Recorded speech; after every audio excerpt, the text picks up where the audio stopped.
Welcome to today's episode of Who's Your Daddy? We're your fatherly advisors, myself, Farstrider Games, and the one and only Dangler Games attempt to have intellectual conversations about a wide range of interesting and pressing topics while attempting to play through a variety of games together to some degree of skill. On the menu today, we will be discussing all things money, how to save it, how to spend it, how to stay out of trouble with it, and what influences it. Meanwhile, we will be playing the new DMZ mode in Modern Warfare 2 that was released with Warzone 2.0. Um, yeah, and just as a little, like, forewarning or whatever, we are not professionals. We're not financial advisors. That is not our scope of our professional lives, but we're middle-aged fathers, men with, a decent amount of equity and experience with money that we could actually maybe have some words of wisdom towards it. So we're going to kind of tackle a few things and try and have a bit of a focus on providing some advice for, teenagers or young adults trying to learn what to do with their money. And we're going to deploy to DMZ. Let's do it. Boom. Excellent. Confirm. Excellently said. I'm just going to go in with my regular loadout. Yeah. Oh, I still have my last loadout. Perfect. Beautiful. I should have fired my loadout. Oh well. We'll get situated on the map and then we'll start talking. Sounds good to me.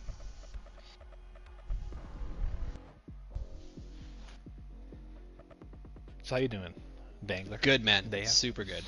Yeah. Nice. Enjoying the fruits of my labors, to be honest. Good. I know we were automatically starting to talk about finances before we went live. We're like, wait, let's actually go live and use this momentum to talk about Totally. money. Totally. Looking for 5, 4, 3, 2, 1 more player. I don't think I've actually encountered a real player in this yet. Oh, we definitely have. Last time we Have played. we? I'm putting a Coke Zero in the freezer. At some point during this stream, if we start to lose a bit of steam in talking about money, I want to try and kill that chemist because I want to get that gun, the M13. Sounds good to me. Because that's pretty much like the honey badger, I'm pretty sure, which is a type of SMG. Or at least it looks like that.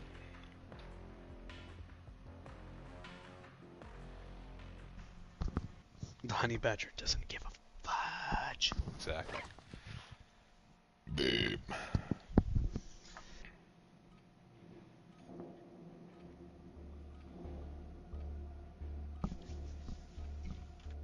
Longest loading screen of my life. It is slow. Or it's just a black screen. I don't know what's happening. Here we go.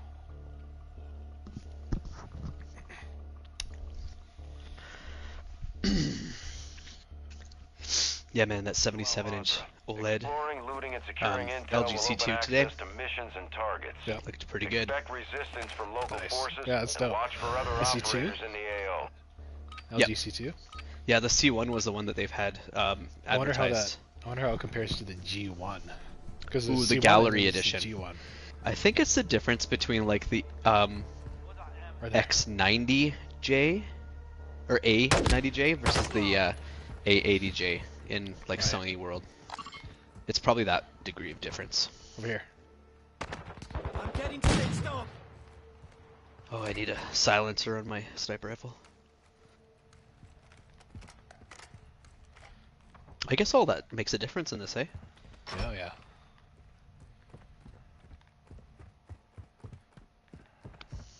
Let's make sure this building's clear.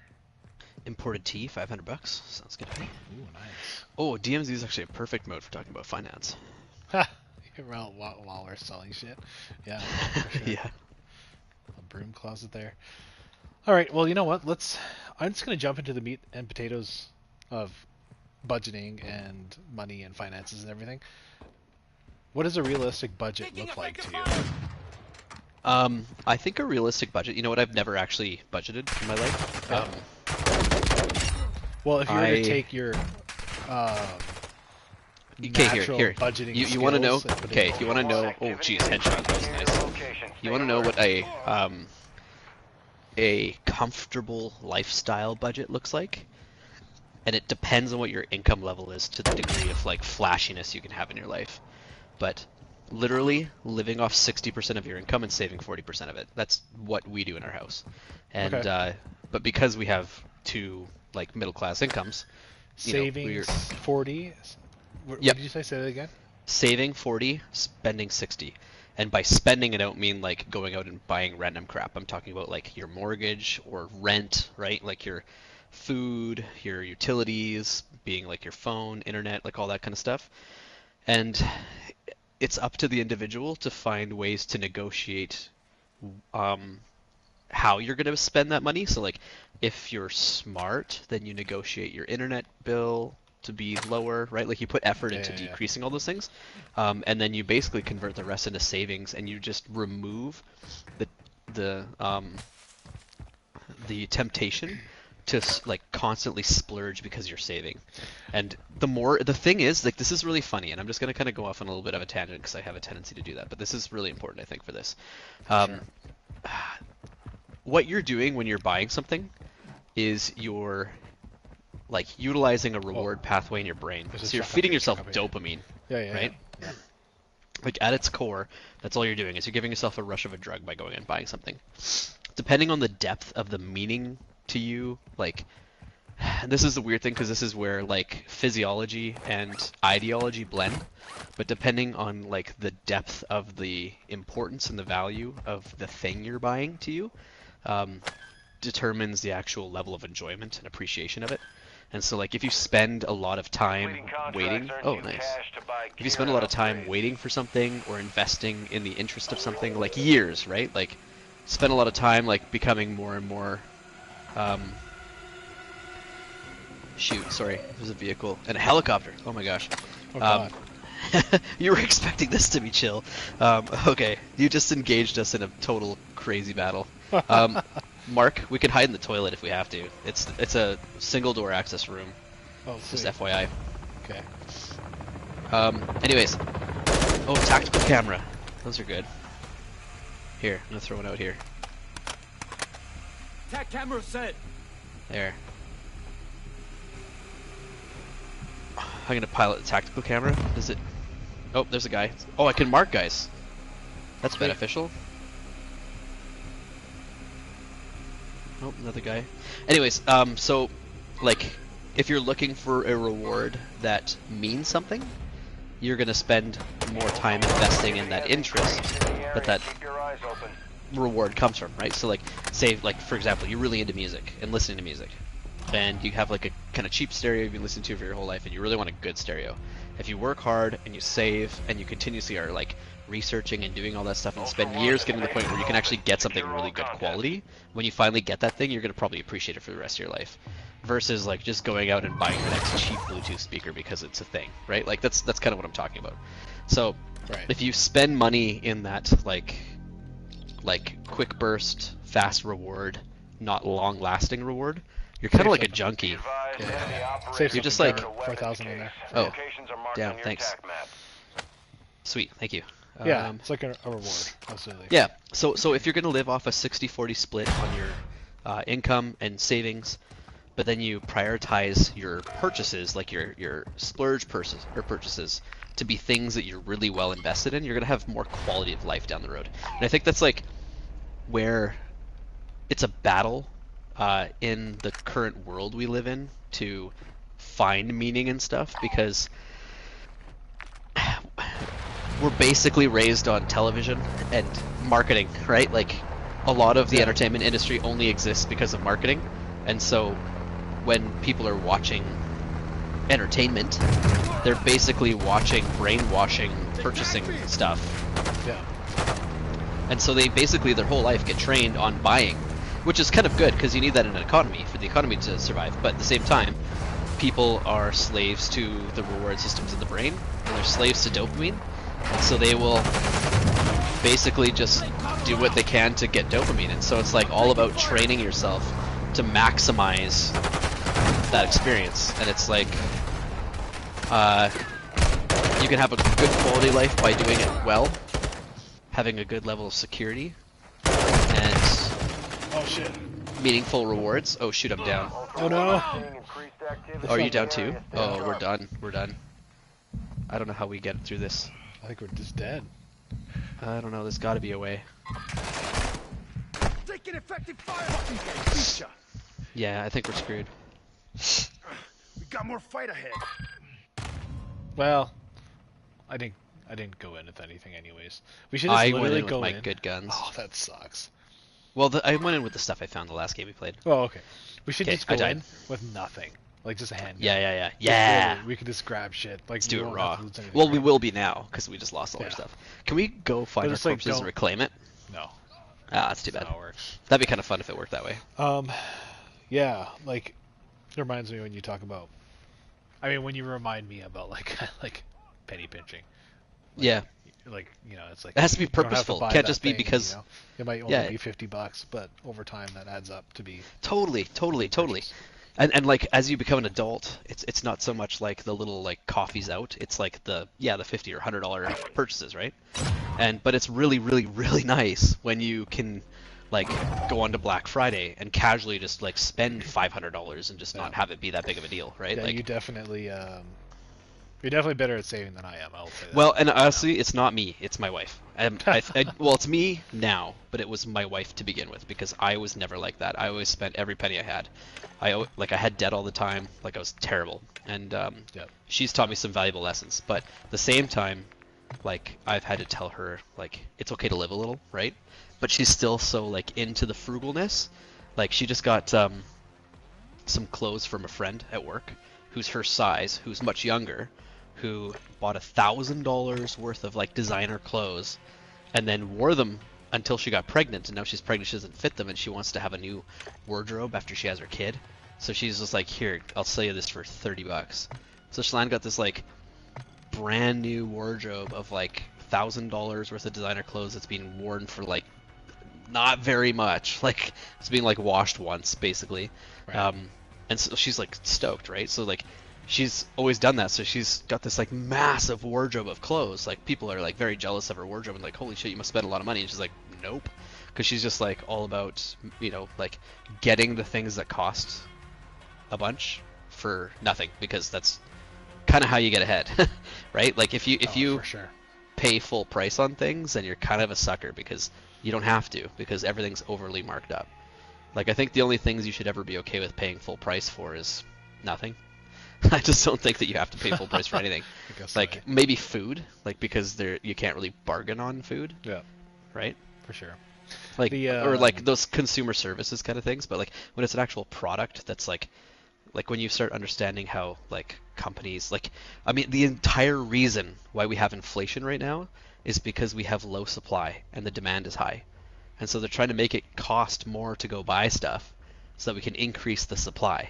And it's everything across the board. It's everything we order from China. It's all of our like construction stuff. It's all of the stuff you fill a house with like bathtubs, like faucets, like it's everything. Like they want basically everything they want the purchasing rate to go down dramatically so the inventory supply can go up so we can decrease inflation. Otherwise, if we don't keep up with it, the inflation prices stay. And then basically we have to like it screws the economy, and it starts moving us more towards like a second world or a second, like a second world kind of scenario instead of a first world, right? Right.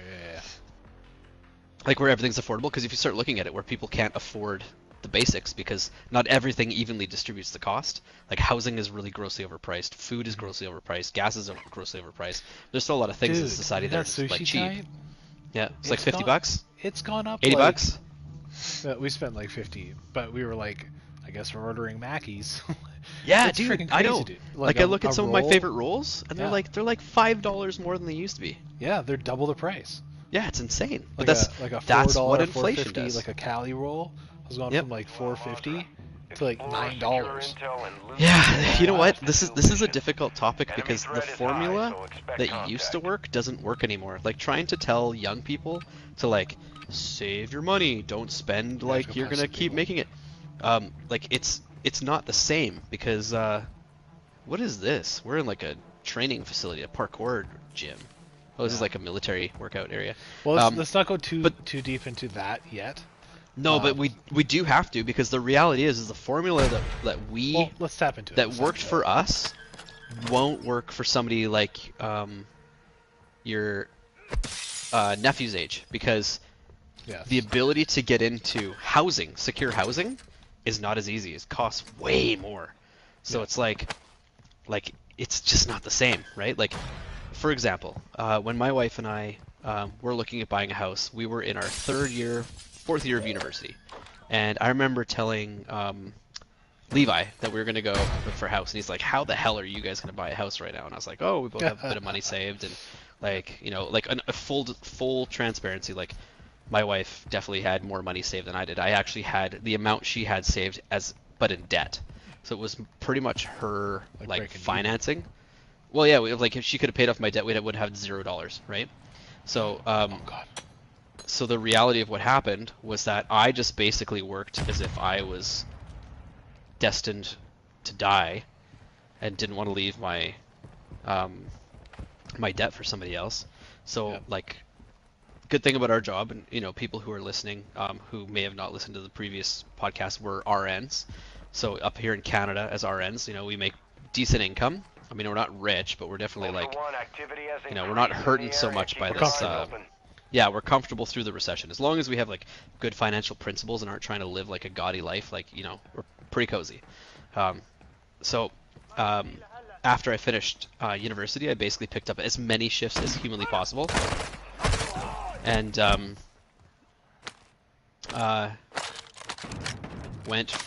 just like worked like a fool and paid off as much debt as possible. So like one principle is like, okay, if somebody wants to prepare themselves for life and they're young and they're not even graduated high school yet, an important thing to be thinking about is what industry is in demand, what industry is foreseeably going to be in great demand in the future. And I'll tell you one, because of the energy change that's happening across the world, is technical electrical, like electrical engineering. You're going to be rich. Like, I mean, it depends on what you do with it, but like, you know, you could start a company and be like super, super rich, but like everything is moving to electrical infrastructure. And so the electrical grids, like the way that we use power, is all changing to electricity. And so like there's going to be a huge future in that. So that's massive, right? So like go to engineering school, focus on electricity. I mean, I can't guarantee what the job market's going to look like, but I could guarantee it's going to be in demand. Healthcare, never going to lose your job. Like, you know, like unless they find some way to make... Oh, exactly. And it does require human touch, you know, and if you're worried about job security with that, like you could start as a care aide and you can go all the way to becoming a doctor. Yeah. I mean, I've met people who have done that. Like I'm hopefully going to be doing that, like not physician, but a nurse practitioner when I'm all said and done. But there's, you know what I mean? Like there's a lot of room for growth. One thing to advise young people with too is there's a lot of opportunity to feel disenfranchised and taken advantage of. But it's all mindset. It's all how you are looking at things, the kind of like limitations you're putting on yourself. If you basically just say, I'm not going to become a victim of circumstances, or I'm not going to like become a victim of other people's opinions, you can basically do whatever you want. You just like, some people feel like they're, you know, like bullied into a position of submission, and they just can't do anything beyond what like the perception is. And so like, you know, if people are like, oh, nurses are like underpaid and overworked, like, you know, you might have a way cushier job than like 60% of the population and feel that way, just because you chose to believe that, because it's easier than putting effort in. Then, you know, that's just the way you'll experience your life. So it really all comes down to like how you want to view the world and what your like what's the right term? Like what your values are, and like your ability to determine your own success is. Because if you know that it's up to you, and you've proven it to yourself that it's up to you, then you just make the effort to make it successful. And that's basically it. And so when you're looking for a job, don't settle for like, oh, I'll just pick up trash at the local high school. Like, you know, put some effort into figuring out what you want to do with your life. And it doesn't have to like appease to all of your personal traits. Like you can look at stuff that might suit your personality and I think that's a smart way to do it. Like do some aptitude tests, figure out like what you're good at. I mean, some people this comes very naturally too, but some people really struggle with this. So like, if a person's struggling, like do an aptitude test, find out what your natural abilities are, right? Like if it's communication, then do something where you're communicating, like that kind of stuff, right? Yeah, and your first You're choice really good. doesn't have to be your last choice either. 100%, Like, 100%. we know people that have gone through like 3 or 4 careers. Oh, dude, I've gone through like a massive career change. I went from being I went to culinary school and tried to become a chef to like now being an RN and, you know, like hopefully in the next year or so starting the track to becoming an NP. Yeah. And I can't, like, I don't have 100% confidence that I'm going to succeed at it, but it's like, I don't know unless I try. Yeah. And, you know, I feel like I'll be good at it, but it's also like I always thought being an RN was too good for me, and now it's like kind of boring. Like, you know what I mean? Like it's, you know, there's stuff to do, but it's like I don't feel like, yeah, it's well, I always learn something. Like that's the cool thing. Yeah, but that's the cool thing is I still feel like I'm always learning something, but it's because that there's a whole profession above me that knows way more because it's expected to know way more. That's basically dropping the info down, right? Yeah. So it's like they don't teach you. You're not going to medical school when you're going to nursing school. You're definitely getting an intro to that world, but you're not like, it's not the same. But so what I'd say to young people is, like, invest in yourself, right? The world needs, like, I guess I don't know. I feel like investing in yourself is kind of like, people need to find meaning, right? So investing in yourself when you don't know what you're worth doesn't mean much. But like, what you have to do or to is start you have to investing in some way, you know, like.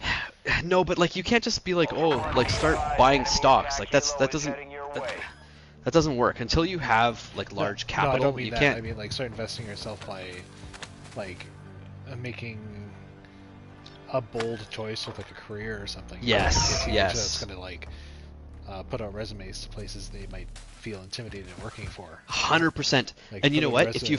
If you feel intimidated by it, do it. It means that you want to succeed at it. Yeah. And honestly, if you're failing at it, like be honest with yourself. If it's like because you have a bad attitude, then accept the bad attitude and get over it. But if it's because your aptitude isn't there, then work on it. Maybe you're just not ready, right? Like young people, like, oh god, I wish somebody, like, I think people told me this, I just couldn't appreciate it until now. But like when you're young, you're young. Like when you're like 15, 16, advice, you know? yeah, exactly, because you don't have anything to reference it against. Like all you know is like hanging out playing video games. You don't know what the responsibility of a job is. Exactly, exactly. That's what this podcast exists. But the whole thing is like, I think the most important thing to do is to realize, like, God, especially now, like you're part of a system. You're part of a world. You're part of a community. There's people around you who have rallied together to work together to make things work in their life, to be able to, you know, go to their job every day, to be able to work with people they don't like, you know what I mean? Like the kind of things in high school that drove you nuts. Like when you enter the real world, people start realizing that the responsibility of the real world is on them and they can't get away with being assholes. And so they start to like mellow out. And that's a really, really nice thing. But the problem that I've been seeing in society is that like social media shows off a lot of the asshole situations because it gets a lot of clicks. So it makes people think that everybody's still assholes when they're not. Like in the real world, a lot of people are actually really nice and they're like really willing to work together. And if they're not, they're kind of cut out of the team because you can't have a team working with somebody who's being an asshole. So it's like, yeah, you know, like that's a really important thing. So don't be intimidated by like putting effort into trying new things and scaring yourself for a summer job. You know what I mean? Like do those things. Like who cares if your employer is going to pay you minimum wage or just above? Like get the experience, right? Like learn how to like work in a schedule. Like learn how to get some discipline and like actually like, you know, become effective. Like because as much as you know, you're very well worth a good income, the reality is you kind of have to work up to it. It's not like everybody's had to work up to it. The only people who haven't are the people who were born into extremely wealthy families But the extremely wealthy families came into existence because people learned how to work hard. They understood the formula, and they applied it, and they just never deviated. Yeah. And they're smart, right? And so it's like, if you want that reward, that's a generational award. And so like, if you want to give that to your kids, then you have to basically do that for yourself. Right? Like, Mark, you probably know this individual, but remember that friend of ours whose grandpa gave away that whole family inheritance? Yeah. And basically had to like start from scratch, and it's caused a lot of like issues in their family. Yep. Yep. That's an opportunity to like change the formula, and to look at like the future generations, and instead of being bitter, focusing on family values and letting that become the legacy of that family name, right? Like, that's really cool. And I think that's, you know, like, you kind of have to accept fate. Like, you know, unfortunately, there's people who come from very poor areas with very poor families who have been very frustrated, and they don't have a lot to offer in a competitive world because they're bitter, they just focus on theft. Like, there's a lot of that out there. But the reality is that you have to, like, you have to understand that exists, and like appreciate it for what it is, but also appreciate the position you're coming in from. Like, I guess they call that like white people privilege, but it's not just white people. That's kind of a racist term. There's a lot of like, there's a lot of Asian, there's a lot of black, there's a lot of like Indian people that come from more privilege than white people. Like, there's a lot of people around me that are multicultural who have better things than me and are very wealthy, and like that excuse just doesn't cut it up here in Canada because we're so multicultural. You see the wealth from other nations, right? Because there's like rich Indian people send their kids here, rich like black people send their kids here. So you just, it just doesn't, I don't know, it doesn't take here. Like, you can't use that excuse. So I don't know. I think what I'm trying to say is that if you're young, you have to learn work ethic, and this is something that was taught to me that I thought was bogus, but then I realized it's true. Like, if you want an employer to respect you, you have to respect them. And, you know, they can be assholes, but they're in the point of advantage. They've earned the right to be assholes. And luckily we have regulations that come in that prevent people from becoming like long-term assholes. Right? Like, we work in a unionized environment, which is quite nice. Yep. But at the same time, there's a lot of people who just expect that because they're part of the union that they can get away with whatever they want. And I know you personally, Mark, have like being very frustrated by your coworker who is really taking advantage of that. But at the same time, at the end of a person's career, you know, they're hoping that they have some leniencies and stuff. Like, it's just all about how you, it's all about human to human communication. Like, I don't know, I'm rambling at this point. It's just because this is such a deep topic. Like, oh yeah, yeah. There's so many facets. Like, this is literally the first question I have. What's that? Yeah, I know, but it's just, it's so intertwined with like everything, and just like how humans, because money. Well, that's why money is so stressful, oh shoot! Right? That guy just took me out really quick. Maybe I didn't put my plates in. Self-reviving. I had a self-revive. Oh God! Wow! Oh, I only have a single plate thing. That guy's got there. Headshotted him. How did that guy hurt so bad? His gun must be pretty powerful. I'm gonna take it. Ultra One, UAV, there we go. bingo, fuel, and That's a powerful gun. But that's the thing, right? Like, money is value, and so a lot of people want money because they want value, and if they have money, they have value, which is like kind of crappy in my opinion. Like, I don't think that's the way it should be. That's actually why I really like. How do I say this without becoming a stereotype? It's kind of why I like religion, to be honest, because it's a source of value without monetary association. It's just you matter because you exist. Like, that is kind of nice, as opposed to being like, you matter because of a dollar sign. Like, if you look at a lot of like moral value. Totally, man. Like, if you look at a lot of like music culture and stuff, a lot of it's built around like, I matter because I've got all the money, right? Like, and it's like, that sucks that you feel that way, right? Like, it sucks that you feel the only reason why you matter is because you plated your teeth with gold. Like, that's unfortunate. I'm taking fire.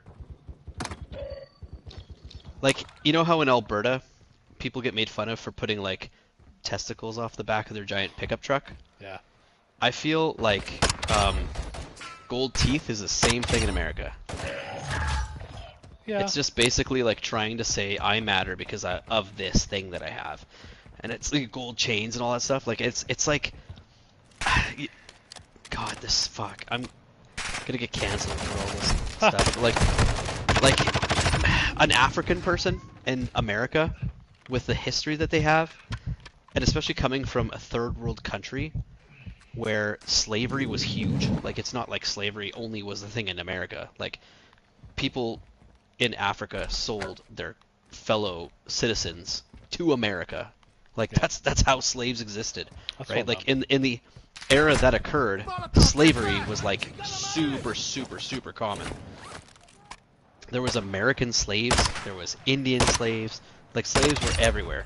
It's a thing that's been like going away over time, but like when you're told you have no value and you only have value to somebody else, like you're worth something to somebody else as a purchasable thing, instead of like you're worth something to somebody else as a valuable thing, like, you know, like where like you're just like, you know, like to your family, like you're worth something.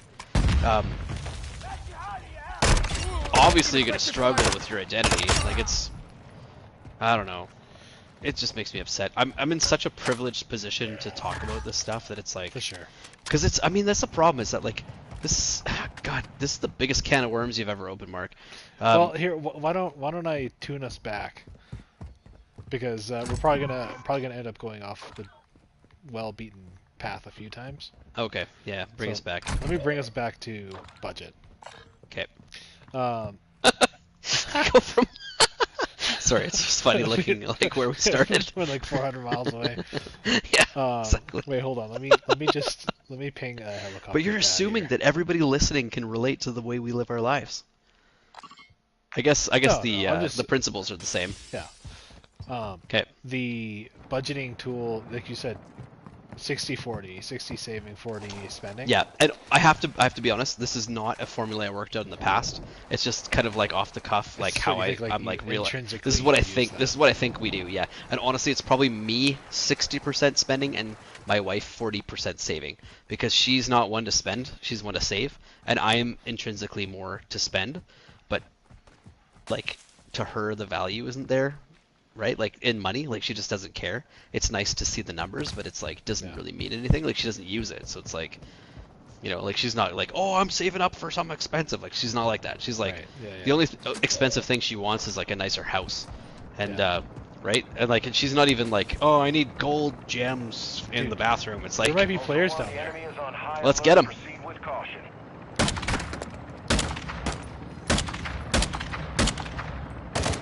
oh, we ticked them all off.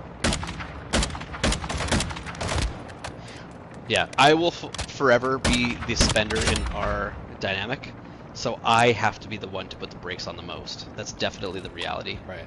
and I think that's a good thing to kind of like advise our viewers with, is that you have to practice self-control. There's no easy way to do this. Yes. Once you start getting money, you want to spend. It's just it's the way we're raised. Yeah. The ratio I had always heard, and that we try and implement, although we do it so frivolously, I guess you could say, or loosely, Yep. is 50-20-30.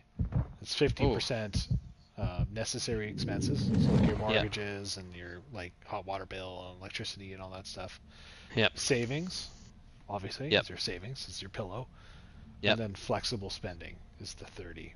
So you're That's only, smart. So really, it's only saving 20. It's actually like a pretty small amount compared to Yeah, what you guys that's- try to do. But the 30 Well- also, it includes like groceries and gas and stuff too. Yeah, but I think- 'cause you I can think- pinch there, right? You can flex a bit when it comes to groceries. Yeah, you can. I think that's the thing though, is like we don't actually like discuss for the sake of like, oh, like it's gonna be beneficial if we do it this way. It's more like, Okay, I gotta call the helicopter. Okay, this sounds. This is gonna sound bad, but like, this is like mildly toxic. My wife never approves of any of my expenditures, so there's always a degree of resentment. Oh my for God, I'm spending money down. on stuff. I'm going to the gas But- station. Cover me, cover me. But it always keeps me thinking about if it's a good purchase or You're not not. dying. Not today. Right. No, for So sure. it's actually tactical. You know It what I mean? checks Like it. It's like a reality check. every yeah, time. yeah. From Get into her the- perspective, get in here. Very smart. Very, very smart from her perspective, because it's like, it always keeps me on edge, like, because if she just starts approving, then I might just start spending like crazy. Might go have crazy splurges, right? Yeah. But if it's always like, hey, we don't need that, like, you really got to think about that, then I'm always hesitant to spend. So it's like actually really kind of smart. Yeah, no, it's good. It's good to have. Yeah, so it's accountability. And so think. as long as like, you know, as long as like I'm not getting too offended by it, as long as we're like, you know, I appreciate what it is that she's doing, then it actually works really well, because it's like I'm only gonna buy stuff if I know I need it, or it's like on a really good sale. Yeah. And I'm cool with that. I think it's actually kind of smart. So No, it is good. yeah, but that's the thing, is like, as a young person, you might not have that partner to kind of like buffer you, or be the partner to buffer somebody else. You know, you get two people that love spending, you're in trouble. And I've got family that's like that, and they've been like constantly broke for like 20 years. And it's like, Well, especially like, younger people, because they both not have that experience to. yeah, Save exactly. more need to think about the future. Exactly. If the younger you could ask, how soon do I need to start saving for retirement? What would be your response? So let's say like 20-year-old you. If 20-year-old me, with the wisdom that I have now, Let's say like fresh out of high school to 5 years out of high school. So like 16 to like 21. Like oh around man, there, that's right? that's so hard. There's so many variables. So emotional development and emotional maturity plays a massive factor. I don't think that my 20-year-old brain would be able to think that my 37-year-old brain thinks now. Like, that's the reality. Like, Yeah. you know what I mean? Like, I wouldn't have the discipline. I wouldn't have the understanding of routine and compounding investment. Like, I wouldn't be able to appreciate it. Yeah. Someone would give me $100, I'd spend it the same day. Like, So it's gonna. You said compounding investments, yep.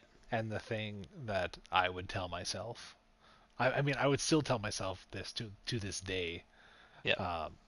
is save your money with interest.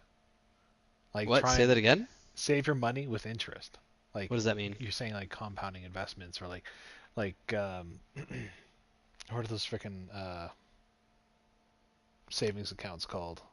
That build up. I'm so bad with these. Yeah, abbreviations. you are, because you don't seem to understand that the fact that, oh god, anybody who has one of those has lost money, Mark. That's What? the problem. Yeah, with the war in Ukraine and then the pandemic, This is a very, very exceptional time. That's not the usual. But it's the It's not like- reality of the world we're in. It's changing. That's the way I'm trying to tell you. Like, it's hard to give financial advice to a future generation when we don't know what we're going into, because the world's changing. It's not going to go back to what we used to be in.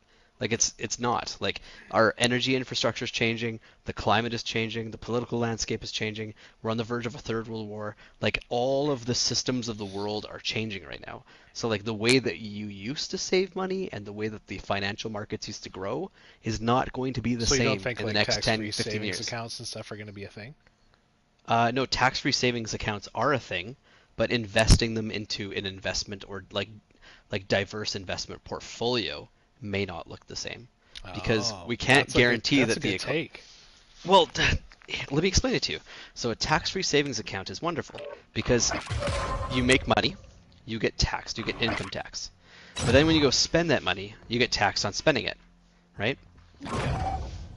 RRSPs, Registered Retirement Savings Plan, you divert income tax. Basically what you do is, like, at the end of the year, you put into RRSPs, and it reduces the amount of taxable income you have in the year. So it basically is like you made less because you donated it into your RSP, right?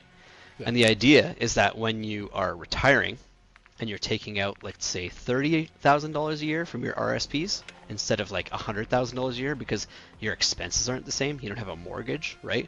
Your bills are way less, you're not raising a family, like everything costs less for you because you're functioning just as independent adults versus like providing for a family. When you're taking out RRSPs, you're taxed at a lower bracket. So what you're doing is you're diverting your income for later, right, instead of for now, so that when you take taxes on it, because you eventually will, it's less than what you're going to pay now. That's RRSPs. Tax-free savings account is that you take income that you've been taxed on and you throw it into an account that can be invested, and then the return that you make on the investment isn't taxed. You can reinvest that. So that's actually beneficial in a growing market. But the problem is if you take a TFSA, or a tax-free savings account, and you throw it into an investment. TFSA, that was the abbreviation I was looking for. I know, but this is the thing: is it doesn't matter if you're not investing it. So a TFSA isn't invested. A TFSA is just an account. You have to invest it for it to be a tax-free savings account. So the whole idea is that the profit that you make from investing it isn't taxed. That is beneficial, because if a market that you're investing into is growing, you can make a lot of money. But then when you look at that money at the end of the year, it's tax-free, right? Because you've already paid income tax on it. So that's the benefit, is that in a growing market, it's actually more financially viable than in a dead market. But the problem is that we're in a dead market. So I've moved into a full TFSA market, but the market's died. So it's like, what do I do? Like, I put a huge chunk of money into TFSAs, and I have $3,000 less 2 years later than what I put in initially. It's like the crypto. It's like the crypto market. So, but this is the problem: is unless you're investing your money, like, because you have a TFSA doesn't mean that you're invested. Having a TFSA just means you have an account that is designated to certain terms. It's like there's certain rules for having money in this account. You can throw money in that account, and it doesn't change anything. It's no different than having it in your checking account, your savings account. Nothing is happening to it any differently. What happens differently is if you then take that money and you're like, okay, I'm going to go to a financial investor at an institute. Like, let's go to BMO. And they have a guy who works with Nesbitt Burns, which is a financial company, and they look at all of the Canadian infrastructure and the American infrastructure. They look at the markets, they analyze what's going on, they look at areas of growth, and they basically take everybody who works with BMO, all the clients, like me and you and whoever, who is putting money into TFSAs, looking to invest in ETFs, which is the type of investment stock you can invest in. And they basically say, okay, this is where we're going to see the most growth, so this is where we're going to put people's money. It's not going to have the same kind of like high yield turnover as high risk investments like some people got with crypto, but you have to have specialized knowledge, you have to have specialized intuition, you have to be very lucky. Like, that's almost like winning the lottery, right? Like, it's kind of the same odds. And so unless you really, really know what you're doing, you're going to kind of throw your money away. The whole idea of like index funds and ETFs and all that kind of stuff is that they're rooted in the infrastructure for our country. And so unless our country gets like taken over or blown up, or like Canada just implodes, you know what I mean? It's never going to go away. It's going to either grow or soften, or grow and soften. And what happens to your investments is, if the country's growing, your investments make more. If the country softens, they go down. But we're always on a streak of growth, especially in a nation like Canada that's quite young, that has like the ranking that it has, like it's a G7 nation, right? So it's one of the top 7 countries in the world. We have insane amounts of resources. Like, this is the thing. We've been importing an insane amount of immigrants lately, like 500,000 a year. We can't even keep up. We don't even have the housing for it. But the reality is that our resources are wild. We have a lot of resources. And the current federal government has been making all sorts of crazy deals with Southeast Asia, with South Korea, for doing like electrical, like battery plants, like sending the minerals out that are like a 50% equation for making like electric vehicles, like a lot of big infrastructure stuff. We're gonna have a rocky like next 5 to 10 years of like financial markets in Canada, but coming out the other side of that is gonna be like a boom, like a big financial boom. So you and I are gonna probably miss it to some degree. Like, if we're really smart, we could put money into stuff that's gonna grow. I don't know if I trust like a financial institution to invest in things that's going to really blow up like down the road. They're more like securities, so they focus on things that are like quite stable, because they have to guarantee some degree of growth. Otherwise, like, the people that invest with them are going to walk away, right? They have to always like kind of show some degree of profit. Otherwise, like, the average banker is going to be like, you're not making me money, you're costing me money, right? Which is like kind of the situation that's going on now.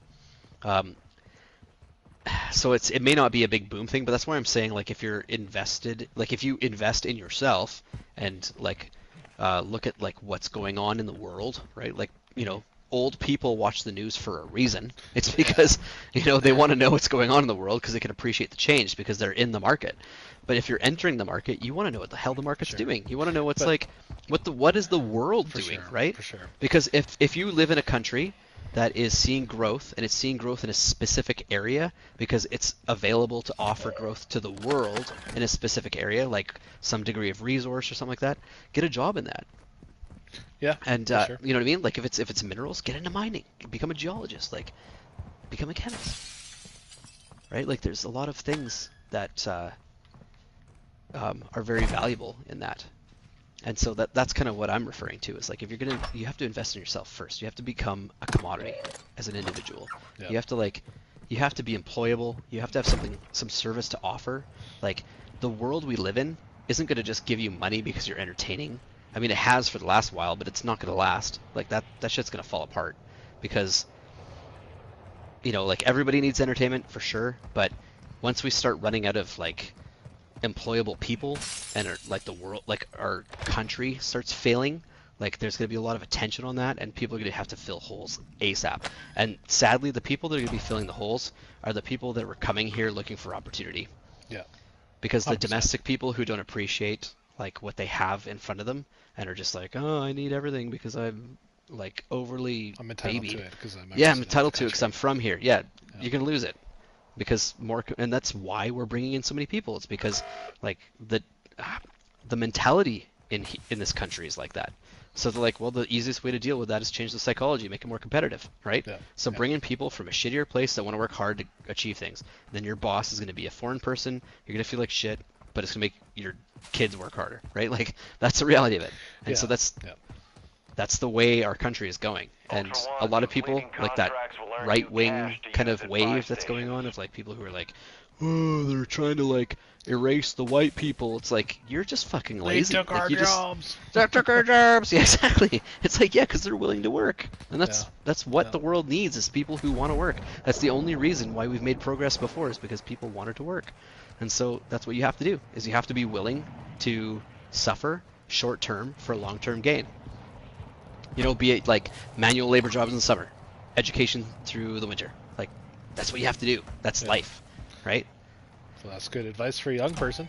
Yeah, so I think that's where you have to start. That's the and that's why I had to kind of cover this first, is because you can't get into like financial planning until, especially for a young person, until you kind of cross that bridge of like entitlement versus like effort, right? Because it's going to be really awkward for like a local kid who thinks that, because their parents have cushy jobs, that they're just automatically going to get a cushy job. Like, it's not how it works. Like, you're going to have to work your ass off. You're going to have to, like, you're going to have to meet people. You're going to have to do all sorts of things. Like, some parents are really good at opening doors for their kids. Some people aren't.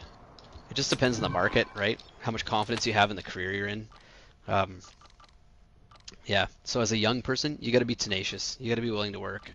Like, just know that your future, the next like 50 years of your life, is going to be work, and it's not a bad thing. It's actually a really good thing. You just have to like, I think the biggest thing is you have to learn balance. You got to learn like how to like. Exactly. It doesn't have to be unenjoyable. No, but like give yourself 10 years of like working hard, right? Like, that's not a bad thing. Like, especially if you have your costs covered, because maybe you live with your parents. Like, take advantage of that. Like, get as much experience as you can, work your ass off, save as much as you can, like prepare yourself, right? Like you can't really like have a, oh, you got that plate? Oh, there we go, sweet, both got one. You can't really like have a very rewarding experience in life unless you've like worked your ass off. It's almost like when you go play in the snow in the winter and you get so cold, your hands are frozen, and you're like, whoa, what are you doing? Oh god. I was detonating a bomb drone, but it blew up and I threw a grenade. Sorry, continue. Ultra One, activity. But you know what I mean? Like, it's like your you go in the location. winter Stay alert. and it's like your hands freeze Yep. and you're like angry because of how cold you are. Yeah. But then you come in and you have like a nice hot chocolate and you like Yeah. warm up under the sheets. Yeah. But then like your parents worked hard, so you have like really nice like music to listen to, and it's really cozy because you got like really electric heated socks. Yeah, exactly, right? Like that's what I'm talking about. It's like it's generational. It's not an individual thing. So it's like Yeah. if you're starting off poor, then that's just where you're starting from. There's people who are going to be doing better than you, and that's the reality of life. Don't feel like you are being shorted because you're not where they're at. They just got a head start. They knew that little code at the beginning. Yeah, they knew that their family had that code at the beginning of Super Mario Kart that gives you a little speed boost. Yeah. and they just got a generation ahead. Don't be mad. Use it as inspiration. And if the rich kid doesn't want to be your friend, fuck him. This probably doesn't deserve you anyways. Actually, you know what? That's a lame thing to say. That still means you're entitled if they didn't deserve you. The reality is they don't have to have you because they're rich. Like, as much as it sucks to say, like, you know, like, it's that whole, like, wealth and value thing. Like, you have to understand that because you exist, because you're a human, because you survived birth, you are a very privileged thing, right? Like, birth kills a lot of humans. Like, gestation kills a lot of humans. There's a lot of people who didn't even make it out of the womb.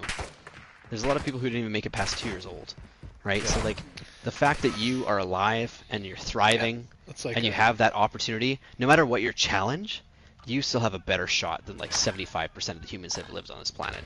So, like, that's something people have to put into perspective, is that, like, as much as it sucks that you have a uphill battle ahead of you, the uphill battle actually is really nice. You can get a lot of really good, like, dopamine rewards from engaging with it. And I think that's the biggest piece of advice I have to give people. Because, like, until you, like, can appreciate the struggle of survival and the struggle of rewarding yourself, having a budget doesn't matter, right? Because, like, what's the point of having a budget if you can't, like, make a meal? You know what I mean? Yeah.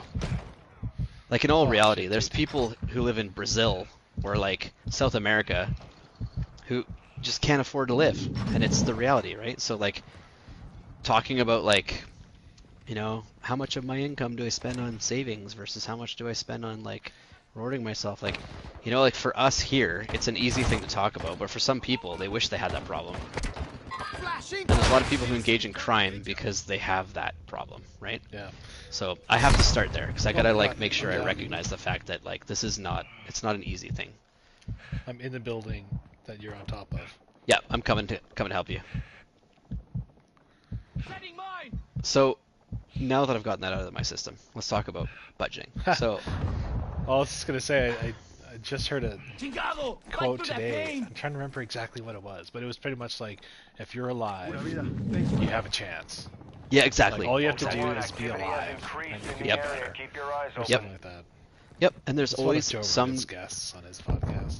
Oh, that makes sense. There's always some degree of excellence to strive for. Like, there's always somebody who's doing better than you. Yeah. And I think that's something that I've told myself for a long time, that I've, like, really kind of, like, you know, eaten as a reality. As, like, there's always going to be somebody better than you. Like, in every aspect. There's going to be somebody who's fitter, there's somebody who's richer, there's somebody who's smarter. Right? There's always somebody doing better than I am. But it's not about, like, becoming those people. It's just about doing what's right for me. So it's about living in the moment. Oh, shoot. Take much more. Come over here. Yeah, go in there, go in there. I'm not letting you go out like that. But it's like, why engaging with your family is important. You're, like, understanding where you come from, understanding your values, like, understanding the things that matter the most to you. Because it gives you, like, reasons to go to work. It gives you reasons to strive for things and, like, want to succeed. Because when you get those things, you can apply them to something, and if that something is, like, honoring where you come from, then that's great, right? Yeah. I think one of the shittiest things that's ever happened in this world is when people wanted to disown where they come from. Yeah. You got more to lose. Yeah, like right now, I think one of the biggest investments that is happening in the entire world is Ukraine, where you have all the locals basically having to fight for their survival. It is literal hell there right now. Like, there's, like, bombs and, like, people are getting tortured. It's just fucking awful. But all the Ukrainians are creating 1,000, 2,000, 3,000 years worth of culture out of this. Like, they're basically going to be the most proud people you've ever met when they win this. and they will because they're. You think that many thousands of years? Oh yeah, dude, Oh, it's I gonna would last say it's forever. comparable to like World War II, like that. Like look at the Yeah. culture that came out of the States. Oh, that's from, true. like, Yeah. The victories that they. Yeah, that's true. That's true. That's a World War more II. realistic way of looking at it. I think I was kind of looking at it from like a And we're Greek already perspective, yeah. Oh, kind of. right. You know what I mean? We're already watching that degrade. What do you mean? That Friendly culture. recon scanning for Oh, Kinda the World just War like II culture. Yeah. It's the maybe just a couple pride generations. the Yeah. responsibility. Yeah. It's already Yeah. set You're in. right. You're right. But at the same time, like that's very valuable, right? Like that. Oh, for like, sure, totally. Like all those young people who Well, are it's like good- I mean- proud to go enlist Yeah. Well, versus the Russians who are like running away, like, right? Yeah. Like it's. But the Russians are being like, and it's like all of the propaganda is working to Ukraine's advantage as well. Like all of the casualties of that conflict are making the aggressor look like worse of a person. It's like Yeah. Russia's just screwing themselves no matter what they do. Like no matter what they do, they're going to lose this because they're going to be the bad guy in the long run, right? There's Play no the way they come victimity. out. There's no way they don't become the bad guy. Like they already have. Right? They bombed maternity hospitals. They just killed a newborn the other day. Like it's what? just. What do you mean? Oh yeah, dude. I'm sure They- they killed many newborns, but what do you mean? Need to patch up.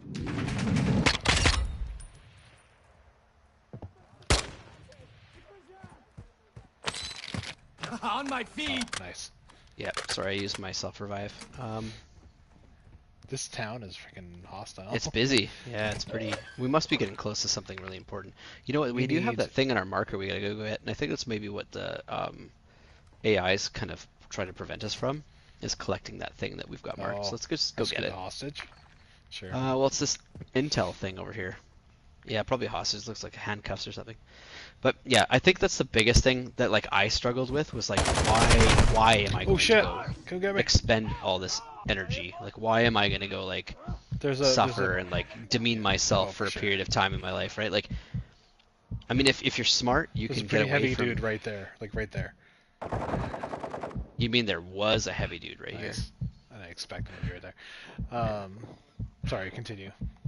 But that's the thing, right? Like Watching. going to go work that like rough summer job, like Yeah. you have to have a reason to go do it, and that's the biggest thing. Is like you have to have a reason to want to go become something. And I think that's the biggest challenge that like young people have is that in our current culture, it's like not really encouraged. You know, like people don't really like feel the need to go like prop up the economy they're entering. Like, and that's the thing that sucks because that attitude is going to destroy their opportunities.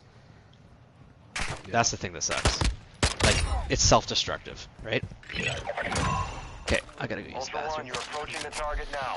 Locate Alright. and secure the hostage. I'll- All other I'll personnel protect are ya. considered hostile. Guard me, my friend. Oh my god. I'm scared. Oh no! Is there any time not to save for retirement? I don't know if you have your headset on and you're taking a piss and can talk. You know, I've got my headset on. I think that you always have to be thinking about your retirement, but in the risk versus reward society that we live in right now, we do have pensions. We have a secure pension, but I don't know how long that's going to last with the way, like, I think we're not going to retire for another like 20 years. We got quite a bit of time ahead of us, right? Like, another 25 years actually. I think we're like 10 years in, so Yeah, we we got got another like time. 25 years. We got lots of time, right? The change that's supposed to occur and the like really rough recession that we're looking at entering is not expected to last super long, and the you could call it the propaganda, but basically like the current like finance minister Christy Freeland basically said Canada out of all of the G7 nations is actually propped to be the most prosperous out of all the nations coming out of this. So Canada might actually be like the richest nation in the world in 10 years. So if that's the case, living in Canada is like, it's a good thing. And they might Yeah. just be using that as a bit of propaganda to like get, you know, overpopulated international places to invest here and to like send people. And they're going to use it as leverage to bring in trained professionals. So the people they're going to bring here are not the people that are calling you, scamming you on your phone. They're the people that are going to end up doing your surgeries, right? Like that's what they're doing. Is they're bringing in a lot of like really like educated, like ready to work individuals who are going to prop up our economy. Because, I mean, sad to say, if you're looking at it from a political perspective, the conservatives have done a freaking shitty job on like prepping the next generation to like want to work, right? The So they conservatives? yeah, because that's who's been in power for like the last like 10 plus years. So like the thing is that like when we were coming like into prior power, to the liberals, you mean? yeah, yeah, Right. Yeah. like yeah, okay. or like NDP was in there for a little bit of time when I was a kid, but like it was pretty much all Oh, yeah, conservatives the growing 90s. up. Yeah. Yeah. Yeah, and so the reality is that they did a really shitty job on encouraging young people to want to make something of themselves. And the reality is if you have a government who's in charge of the country, they're responsible for all of the propaganda that exists to get people to do stuff, right? And if the families aren't doing it, like if the conservatives are like, oh, every family should govern themselves, I mean, you can see the result of that. And right? It's like all these like super entitled fucking white people. Like, you know, I hate it because I get mad every single time there's all this like white privilege stuff because I'm white. But the reality is that's the case. It's like you've got these like over pampered people who have had it too easy for too long, and now the world's becoming competitive because that society can't keep itself afloat in the global market. We need more people, right? There's Yeah. more people retiring than there is people coming in, so we got to replace them somehow. So like we're gonna see a lot of international nurses and stuff coming, man, and Oh, yeah. it's great. I'm totally down, 100%. The thing that's gonna be hard is the language barrier. It's gonna be hard to like Yes. the communication factor when we have critical shit going on, and it's like, you know, like I don't know 100% what you're saying to me. Like that is scary. True. I have nothing against people from other Oh, God, countries. okay. I love people from other countries. Yo, hold on. I'm disarming okay. this explosive on this guy. Oh, يا عسكري what floor are you got on? it. Second floor? Ultra One, Okay. explosives I got it. disarmed. Proceed to an extract point with the hostage. And then, okay, we're gonna extract But- this Ultra guy, One, and then we need exfil to. helo is inbound. Get Yeah. that hostage Go. to the designated LZ. Shit. If you see a Where friggin', are you? I'm coming out. Are you bringing the hostage, or are we just? Yeah. Oh, you're carrying him. Oh my gosh. If Okay. you see a vehicle, we need it. Okay. Yeah. I'll keep my eyes out. I'll go ahead of us. Okay. We got a little ways to go. Yeah. Yeah. So that's the hard part. Is like that's the transition we're gonna face, but that's gonna be our struggle. Like that's gonna be, you know, our like metaphorical cross to bear. Like we're gonna have to work in uncomfortable circumstances. You know, we might not get the raise we want. Like. But the reality is that we're just trying to make it a more like a better place for our kids to work in, really. Like that's, you know, and like we'll take what we can get from the situation that we're in, but the reality is that we're in this situation. So Yeah. like our kids are going to probably have a really prosperous future if they understand that it's a competitive market. They have to work hard. They have to be willing to sacrifice, and you know, like once they put themselves on a track, not to be disappointed by some degree of failure. Not being the top dog, like you don't have to be the person winning all the time. And Yeah.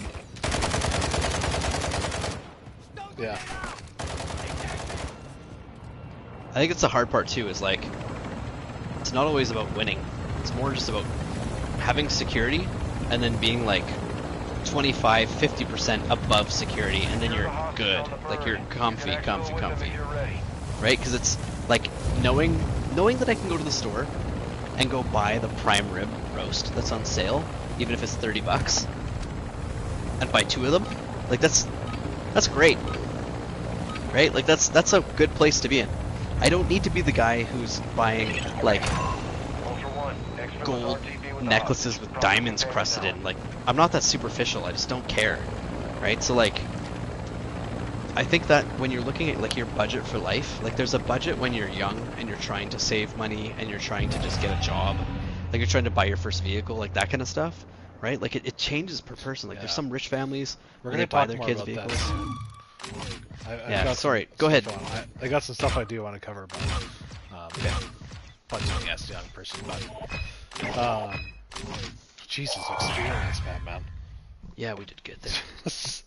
So many freaking clicks. Honestly, I was gonna say, as far as like saving for retirement, like the one time I think it's not really required to think about, especially like coming out of university or whatever, when you got high debt. Well, it Yeah, depends. I think Depends like- if you do or not. if you do or not, but like that's one instance where Yes. like Okay. focus on clearing your debt. Like if you Yes, have this like is. a lot of debt from the university or something and tuition and all I'm that. I'm Clear gonna that speak. first. I'm gonna speak to this Yeah. from a stereotypical Christian white boy perspective, and I'm expecting people to just deal with it. You know, like biases aside, there's some really good wisdom in this. So if you don't like it, turn off the stream. If you are curious, keep listening. There's a biblical verse. I mean, like coming from a person who's not a practicing Christian, but like grew up in that kind of family, Yeah. you know, and read the Bible because I was curious what it said. Oh, you have to invite me back to DMZ. I don't know why I'm out. Okay. There's a scripture verse that says that the borrower is always indebted to the lender. But then it basically describes like the slavery that ensues.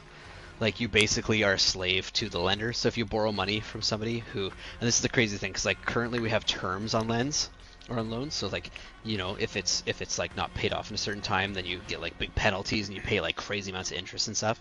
Yeah. And you know, anybody who's listening who doesn't understand what interest is, it's a percentage of the overall value that's then added on to the value. So say we have like $10 that I borrowed, and then if I don't pay it off within a year, I get 5% interest. It means like either every month or every year, I have to put an extra $5 on that $10. And so like if I don't pay it off soon enough, it becomes a insane amount of money. Like let's say it's $100,000, or let's say it's like $10,000. Let's say it's $5,000, but there's like 13% interest, and every month I'm getting charged 13% interest on a $5,000 credit card. Let's say, right? Like that's a lot of money.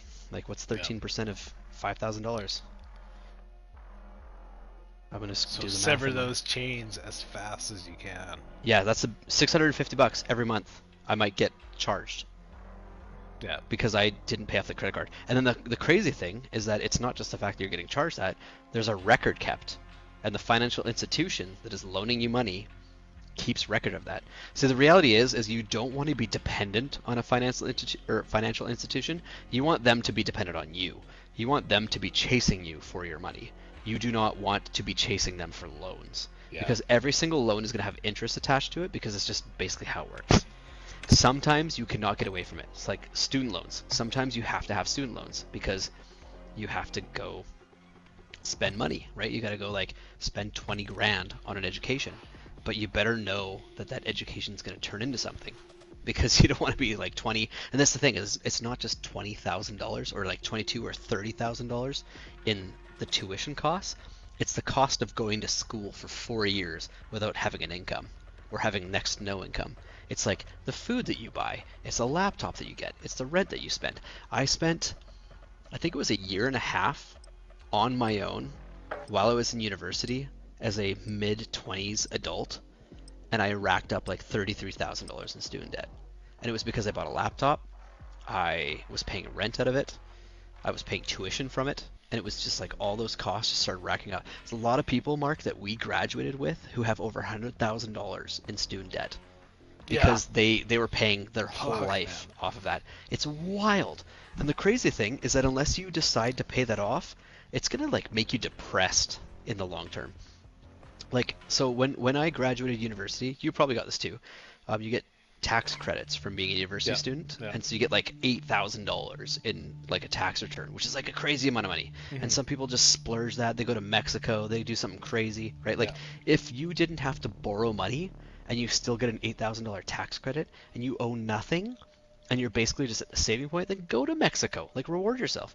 But if you have $30,000 or $100,000 in student debt, don't go to Mexico. Yeah. You can't afford it. Like, put it towards your loan.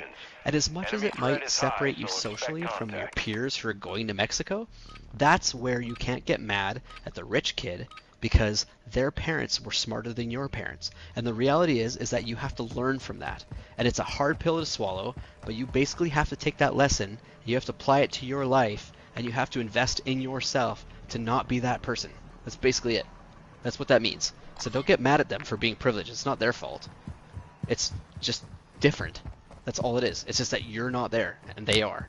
Yeah. And if you want your kids to be there, You're just gonna do some extra steps to get there. Do some extra steps, yeah, and they don't even have to be there. They can get halfway there. It's still better than where you are, right? Like, so don't be upset about the fact that you're not rich, or don't be upset about the fact that like some kid doesn't appreciate hard work. Like, you know, like for them, maybe that is like how they feel hard work should pay off, because that's what their parents told them. Like, if you know, you go to your school, Oh shit, I'm down. attend your classes, we'll pay your expenses through university, and then when you graduate, you can go to Mexico.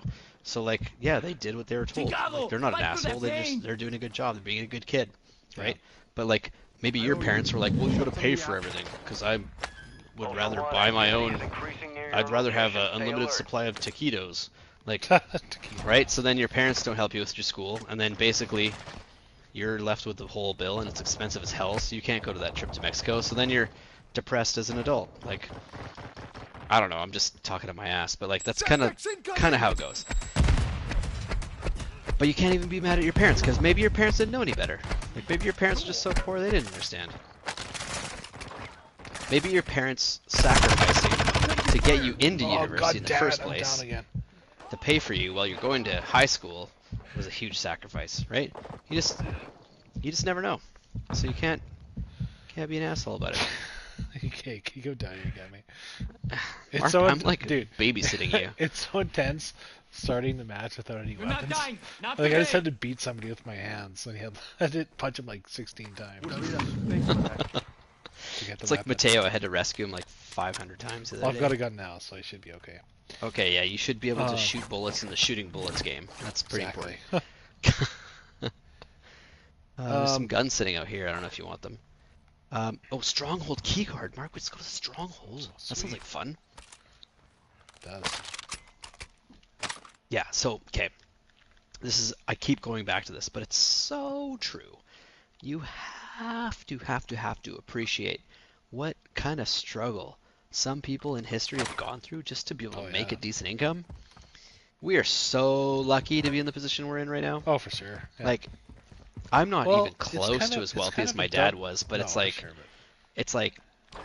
geez, like I'm still doing okay, you know? Like, and I barely made it through high Sure. school. Like, I barely succeeded. And it's like, God, I feel like such an asshole for not having like that foresight to like appreciate the position I was in.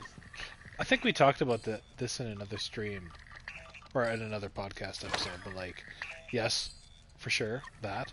But like, you can always come back. It's like that saying I was saying before. Like, if you're alive, you can do better. Yeah, maybe you barely made it through high school, but look where you are now. I just did something. I see that you did something, some stuff going on. Weapon stash. That sounds like a great idea. I love it. Let's do it. I like weapons. Yeah, I need some upgrades. Let's do it. Yeah, it's not the end. It's like, it's not like you can't They tagged me. succeed Be advised, you are if approaching you the weren't target. smart as a teen. Yeah. Oh yeah. You No, didn't no. make smart That's, choices. You well, always that's the come thing back. about like living in Canada that we're so lucky about is the fact that like, if you need to do university upgrading, our government pays for it. Because if it's high school equivalency, it's all covered. Yeah. Yeah, that's So like fantastic. when I did my got into the RN program, I basically was I got all the prerequisite courses covered. Yeah, I did the same thing. It's like your first year of university is basically free. You just have to. I was the same way. I was like in high school. I just wanted to hang out with friends, socialize, and party. That was Yeah. my focus. I was socially awkward because I had bad ADD and I couldn't keep track of what was going on at all times. Yeah, no, I'd highly recommend that if anybody's like failing high school or like just doesn't feel like they're up to snuff, like as long as you have some place to spend your nights and like some food to eat, like you can basically go back to school in a university setting, which is very professional. And compared to sometimes high when you're school. more mature. Yeah, like, give good yourself some focus. time. Like, stop worrying about like who likes you or not. Like that shit doesn't matter. Oh my god. I need more than one plate. That's what I need. Oh, I have 2 plates. I just need to put them in. How much money what would you say is a comfortable minimum amount you should have for an emergency fund? Dude, it depends on what your expenses are like. Like, it depends on if you have a mortgage or if you have a Nintendo. Like, right? Like it depends on like what your responsibilities are. So you'd say the number of your assets changes what your minimum emergency fund should be? Yes, big time. And your dependents too, right? Like if you have a kid, that dramatically changes. Like my rule of thumb, my rule of thumb, and this is not the average. Like not a lot of people will agree with this because they just can't do it, and it's not because Well, right now it's hard. It's Yeah, right now it's hard, but also this has been like 10 years in the making. Basically 2 years of income, pre-tax income, saved. That's the emergency fund. Yeah. So it's like basically World War III could happen. I could stop working. It would be fine. Like that's the kind of security I want. So it's like that's the kind of security we have because that's just basically what like in the background, you know, like this is what matters. Like, you know. So it's like I just don't want to like get into that panic situation. But the problem is if society collapses, like there's no groceries to get, no amount of money is going to help you. Well, if things get that bad, what's really going to matter is what you've stocked up. What you have to barter, exactly. Yeah. My butthole. So that's where I have to barter. That's where your assets actually. Your ass. Matter. That's yeah. How supple is your butt? Over here. I'm sorry. We're gonna go into the stash building. Okay. Dude, this little area is cool. It's like flooded town. Yeah, it is really cool. I think if you're just like looking at general day-to-day stuff though, like one of the things too that I've come to realize is like behind. Shit, I'm down again. I'm drowning under. Okay. Yeah, you're in the water. Oh my god, right there. Like we've had, and I'll just say this because it's true. We've had like patients that are poor who come in who are like, I need financial aid, I have no money, who end up like buying more food in like shit food and like junk food and stuff in a night than I do in a week. Like, right, yeah. You know what I mean? Like we recently had a patient that came in like that, and like I've noticed this about them. They'll like go to like White Spot or like Wendy's, and they'll buy a bunch of food and only eat half of it. And it's like, what? Are you rich? Like, you know what I mean? Like their perspective on what like has value is very different than ours. Well, I think we've taken for granted these kind of things in our society. Well, I think that I think it gives credence to that whole adage of perspective, where it's like your perspective on things really changes how you feel about other things, right? So like people who are really poor might feel that they are owed an unlimited supply of fast food because if they're rich, they would have that, right? Yeah. Whereas somebody who has financial security is like, I buy fast food once a month or like once a week because it's expensive and making food is cheaper, and I'll save, you know, several hundreds of dollars a week. Watch out, watch out, watch out. They'll save a bunch of money if they don't go eating out every day, right? And the people who go and eat out every day are the people who have a gross income dramatically larger than the cost of going out and eating every day, which is not a lot of people, right? So there's this whole perspective thing. Like there's like all these people who, my dad always said the haves and the have-nots, which is a very common term. And it's the people who have the ability to do things versus the people who don't have the ability to do things. And the people who don't have the ability to do things crave what the people who have the ability to do things have. And so they start acting like they're owed that ability, but they don't have it because they didn't earn it. And so it's like, but the problem is that was also in an era of white privilege where there's a lot of people who, oh Mark, yeah, 2 plate armor. Ooh. Oh, what? Where'd it go? Where'd it go? Hold on. Wait. Hold on. I think it's in my satchel. Here you go. There. Take it. Oh, thank God. Yep. You know what I mean? So, like, that's a piece I keep going around because sitting here being like, this is what you should do with your money for people who don't have any money is really kind of a kick in the balls. So it's like, kind of have to describe the situation a little bit first, I think, before really cracking into it. I mean, we're like an hour in, but yeah, if you're looking at your budget though, like I remember when I was in university and stuff, like budget wasn't really a thing. It was more, oh, dude, I'm opening a safe. There's an LMS here. Oh, Jesus. sniper rifle? I think I have a really Enemy good sniper rifle. reinforcements are I'll take approaching it. your position. Yeah, I got a decent one. Spend less than you make. Easiest thing to say. Yeah, That should be like a constant rule of thumb. that's a safe advice. Yeah. Always spend Uh, less than you make. Yeah. Honestly, my goal for an emergency fund, I think it's going to take a while to get there. Yep. I don't know. Tell me if you think this is a little bit ambitious, but I think 6 months of your income should be your emergency fund. I think that's very realistic. And I think the problem though is once you start getting into a category of spending that's above what you can be able to save, you start Cover this door. I'm going to cover the other door. you start depleting your ability to actually do that, right? Like Yeah, if we were to go buy like the dream house we want and move ourselves into a higher mortgage payment, we might actually remove the ability to do that, like to be able to actually save that kind of money, right? So it's like right now, like in our little starter house, that's like there's no doors, so Shalane just came down and was like, "Stop talking so loud." It's like, you know, it's annoying, but at the same time, like we've got a roof over our head, the whole home's almost paid off. Like it's, you know what I mean? Like we didn't buy an expensive house, but Lots of it's- armored dudes here. There's some grenades. Nice. Other side, other side. Got him. I need some ammo, man. I don't know. I'm running low. I'm gonna go raid the hall here. Do it. I need some grenades. I need stim. You know what? I'm gonna swap this out. M4. Hell yeah. Dash unlocked. Secure any contact Stash you unlocked. need.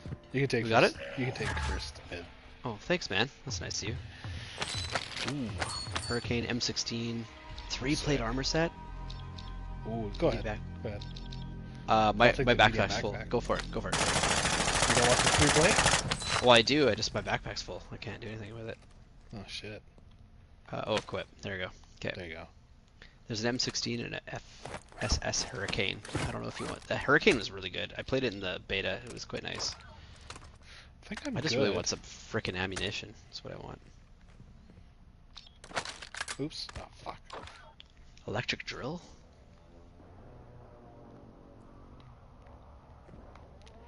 Dude, those guys must have dropped some good shit. I got $11,300. I got a stronghold. I have key card. $28,000. I have 2 stronghold key cards. Do you want one? Here, let me drop it. We should either hit a cell station for sure. What is this? Oh yeah, I'll take that. Or we should. Do you have a medium-sized backpack? I do. Yeah. Okay, I have. Dude, 2 this then, is 'cause I literally have the one first equipped. place we went to. This is so freaking lucrative. Oh, We I need, love this. We need a cell station. I'm gonna mark one on the map. Okay. And then we need to extract. That's what we need to do. Yeah. I'm gonna see if there's anything we can buy. I have a lot of valuables on me too. Make sure we stick together. Yeah. One sec. I have no ammo. I have 26 bullets. Jeez. I know I'm in trouble. Wait, I might have some ammo. What do you need? What do you need most? Well, I've got an M4, so whatever kind of ammo that takes. I don't have any stove, damn it. Sorry. That's okay, buddy. But yeah, so like for me, Ultra One, enemy operators have at this secured point in a my weapons life, case. Targets are marked on your TAC map. my biggest investment is going to be my home. Because I've taken care of all of the security-based things. And now we're just kind of working on like the biggest down payment ever. Because that's the thing, is like right now interest is insane. So the bigger the down payment you can have, the better. So actually, if I was a young person, you're gonna be fighting the mentality of the old generation, thinking that like the young generation should have their own home. I would actually negotiate with the old generation to invest the resources they have. Oh, stop.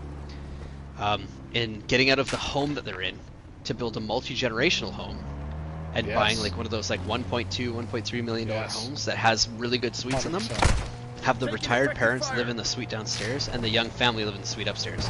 That's what I would do.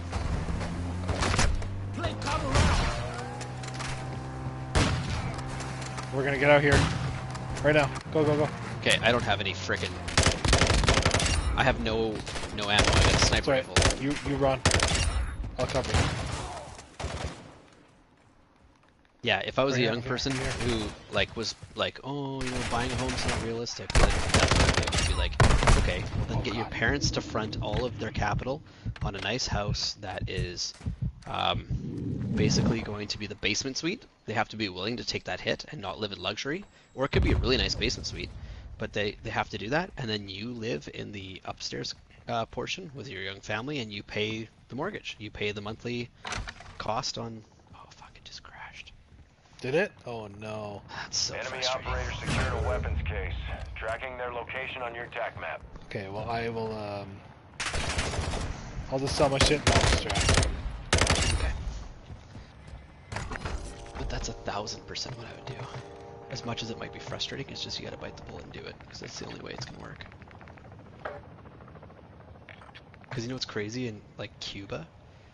They have multi-generational mortgages on tiny, tiny homes because of how expensive stuff is.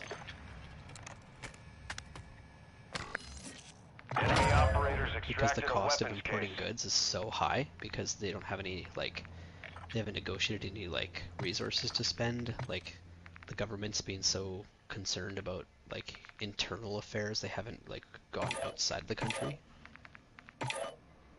Yeah. Absolutely. So like Cuba was saying that like the cost of buying a house, which is like a shanty in Cuba, is like, it probably costs like 3 generations of people to pay off. And so what happens is like one generation starts it and they just pass it off to the generation below them, which can be really, really troubling for like the mental health of the young people, because they're like, this is what I have to inherit. So they're like, from the start, they're like, this is what I have to do. I've got to find a job so I can pay this off. But like, because it's socialist, like all jobs relatively pay the same as long as you're working in the country you have. You know what I mean? So it's like, it's just kind of a shitty situation. Yeah, totally. Which is why everybody in Canada was like really worried when Trudeau was like, oh, I love Fidel Castro, I'm sad he's dead. Everyone's like, what? Like, are you crazy? I'm not gonna comment on that because just because we're live, but I do have things to say about that, and I will mention it off stream. Okay, I'm going back into the game. I don't know how we joined forces. I had just lost see if everything. you can jump into my game. If not, I'm literally running to my extraction point right now. So. Okay, well, but I just lost everything. That sucks, and yeah, that sucks. Like, all that work is just gone. I know. This was a good one too. That's why young people don't invest in video games. They don't mean anything. It's just a distraction. Right now it's a bit of a privilege because Mark and I invested in actual work, actual income, actual family. You actually have to go do those things. You actually have to leave your house and go do stuff. In there. Do stuff. Yeah, go to your job. Okay, I'm driving to the extraction zone as we speak.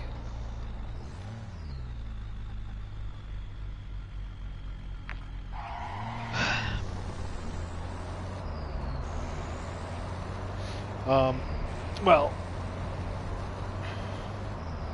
let me ask you another question. Yes. Since you have to wait for me to extract. How would you say young kids, teens, and young adults could start building financial literacy? I'll just start with an easy one. Young kids, piggy bank. No, well... Well, just start the basic fundamentals of saving money. That's what we have for Mila, and it's fucking stacked, man. There's so much money in her fucking piggy bank. Really? You guys already started that? Oh yeah, it's full. Jeez, It's fucking full. With like bills, not change. What? Yeah. What? There's probably like $600 to $700 in her piggy bank. What? Yeah, and she's so excited about like every time she has a little change or I have a little. Oh, fuck! I died. No, I got self revive. Oh my god, I have so much good shit. I can't die. That's wild, Mark. Like actually crazy. Like, we don't associate anything to money yet for Maya because like she's too young to understand. So you just think? Well, so I know. Like she's eating Surprise, like cabron. shit off the ground still. Like she doesn't she doesn't understand money. Well, I died. That sucks. Fuck, man. I had so much good shit, but I went in with nothing. Ultra I One, tell we're seeing Amaya increased what activity I'm in the doing when we area. go to the Stay store. sharp. I'm like, hey, we're standing in a line. I make her stand in line with me, and I'm like, she's like, like trying to pull me in different directions. I'm like, no, Amaya, I'm like, you see these things that we have right here? I'm like, we have to go and we have to spend money in order to obtain them. They're not ours. We don't own them yet. And so like, she's sitting there and she's looking at me. She's like, let's go. And I'm like, no, like we don't own this. Yeah. And then like when we're at home, That aspect Then when is a work in progress for sure. yeah. But so as far as the then piggy at bank thing home, goes, okay, let me No, but- let me but at finish home- this piggy bank. no, let me thing. finish my No, let me no, finish no, my no. thing. Okay, Okay, but fine, at go home, she'll go run for something, and I'll be like, Mia, that's not yours. Like, this Yeah. is your home, but that's not your item. And I'm like, that item costs money, and we had to go to work where you don't get to see mommy, and sometimes you don't get to see daddy. We had to go work, and we had to go earn the money to get those things. Yes. I'm like, so we have to respect those things. So I'm trying to build that in her. I'm trying to build the respect for things, because I don't want her to think that things just exist, and that money is easy to get, and that it's like, like just I'm entitled to these things because I have a piggy bank full of money. Like I'm not trying to Yes. Oh, knock for you, sure. but I'm just saying like, No. you know what I mean? Like, I just don't want her to think that it's like an unlimited supply of things. It wasn't a free thing that you can just go to. You don't go to the store Exactly. and just grab it and go home. I'm like, there is Like, a you have cost to associated exchange to it. this. Yeah. Yeah, exactly. That's what I'm trying to build. I want her to understand for that, sure. so that Yeah. like she values the things she has in her life, so that like when she understands that some people are richer than us, that's fine. The fact is that we have our things and we've worked hard for them, Yeah. and we need to respect them and appreciate them because then Yeah. we can enjoy them, right? Well, That's- this whole piggy bank thing. It's a two-step process. Right now, we're teaching her. And we do that too. Where it's like we explain that we're at the stores and she wants a stuffy or something, and we kind of Right. explain that concept of like Yeah. you have to actually give something to earn this. Like Yeah. you can't just take this from the store. Like you have to earn the money so that you can buy this thing. That's why Yep. we go to work. Blah blah blah. But the as far as- ferryman requires a soul. exactly. No kidding. But as far as a piggy bank, it's like a two-step process. It's this is how you save money, right? Yeah. And in time, when she can understand a little bit, she can take some of that money out and she can go spend it. Like I'll give Yeah. her $5 and be like, let's go to the store. Choose Yeah, something that's that's true. $5. And she'll Yeah, that's understand true. the concept That's of, true. oh, I just took this $5 and it turned into a toy or something. My parents sucked so hard at teaching me about money. My mom, I think, spent like a week trying to teach me about money when I was like 6, and then from there she just gave up. She's like, yeah, fuck it.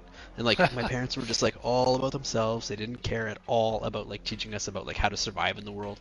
Like none of that. Like when I was in high school and I was doing my like what was it? It was like the stat tests, like where they test you against like the national average. I don't even know what that was. Like the week before, they're like, "Oh, we're going to the stat test." I'm like, "What's that?" And they're like, "You don't know what the stat tests are?" They're like, "Holy fuck, man!" I was like, "I don't fucking know what's going on in the world." Yeah. And like my parents, My like, were parents just definitely like, didn't know what that was either. yeah, but the reality is like if you don't know what's going on in your kid's life, how the fuck is your kid supposed to know what's going on in their life? My dad right? Like, also only made it to grade 4, so.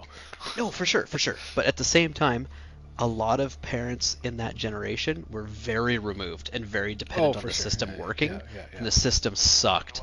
So like that's the lesson I think that I've learned is that like really need to like be there for M through her whole life, like that's just there's no negotiating. Like it's gonna be a challenge. Like my little like hour a day for myself is just gonna be an hour a day for the rest of my life. Like I'm gonna make Right. sure that her life is good. Like Make sure the her only life time is good, and like at the same and in order to make sure her life is good, you got to start thinking about the things that you're doing now to increase her understanding and respect and like or building her as a 100%. person. But think of 100%. how that levels from level 1 to level 100. Yeah, That's where it I'm all kinda like, builds. how do I like build this up for when she's like 10 years old? And Totally, it's fucking totally. overwhelming, man. It is.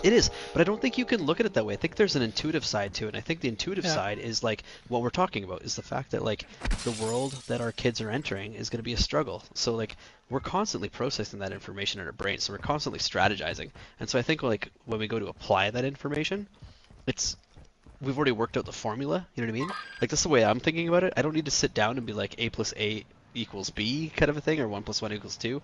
It's like I've already done that. I've already like spent my whole day negotiating with myself like what the challenges will be and the best way to overcome them so that the lessons just pop up in nature, you know? Yeah. Like if that makes sense. Like No, that makes sense. Absolutely. So anyways, flash I would say grenades. like piggy bank is the very first step in my opinion. Yeah, a piggy bank is good because it is a bank. It's about saving money. And Right? that's starting with like really But young kids. Just But I wait, think, wait. The thing that I was going to ask you is like, have you created some structure for her to understand earning the money, or is the money just your spare money going into it? Right now it's just my spare money. Like whenever I have Oh, spare okay. change or if So I have for- a spare bill, okay. I'll give it to her. Right. Okay. And she gets so That's excited why about I putting wanted it- to wait personally, Right. because I wanted Amaya to understand that like if she's going to earn anything and it's going to be her possession, she actually has to earn it. Like she's got to like do a thing. And right now she's too young to understand like Right. tasks Yeah, and yeah. rewards. So Yeah, but again, it's level 1. And what you're Totally, talking about is, in my opinion, like a level 3 scenario. yeah, that's fair. That's fair. But I think I don't know, for me at It's least, like I think learning I'm a going to start language her and at you level learn 3. how to say hello and your name, you know? Yeah, but I might just start charging Amaya rent, and so I might actually like get her to like clean the house, and then God the damn money it. I give her for cleaning is gonna go towards her rent.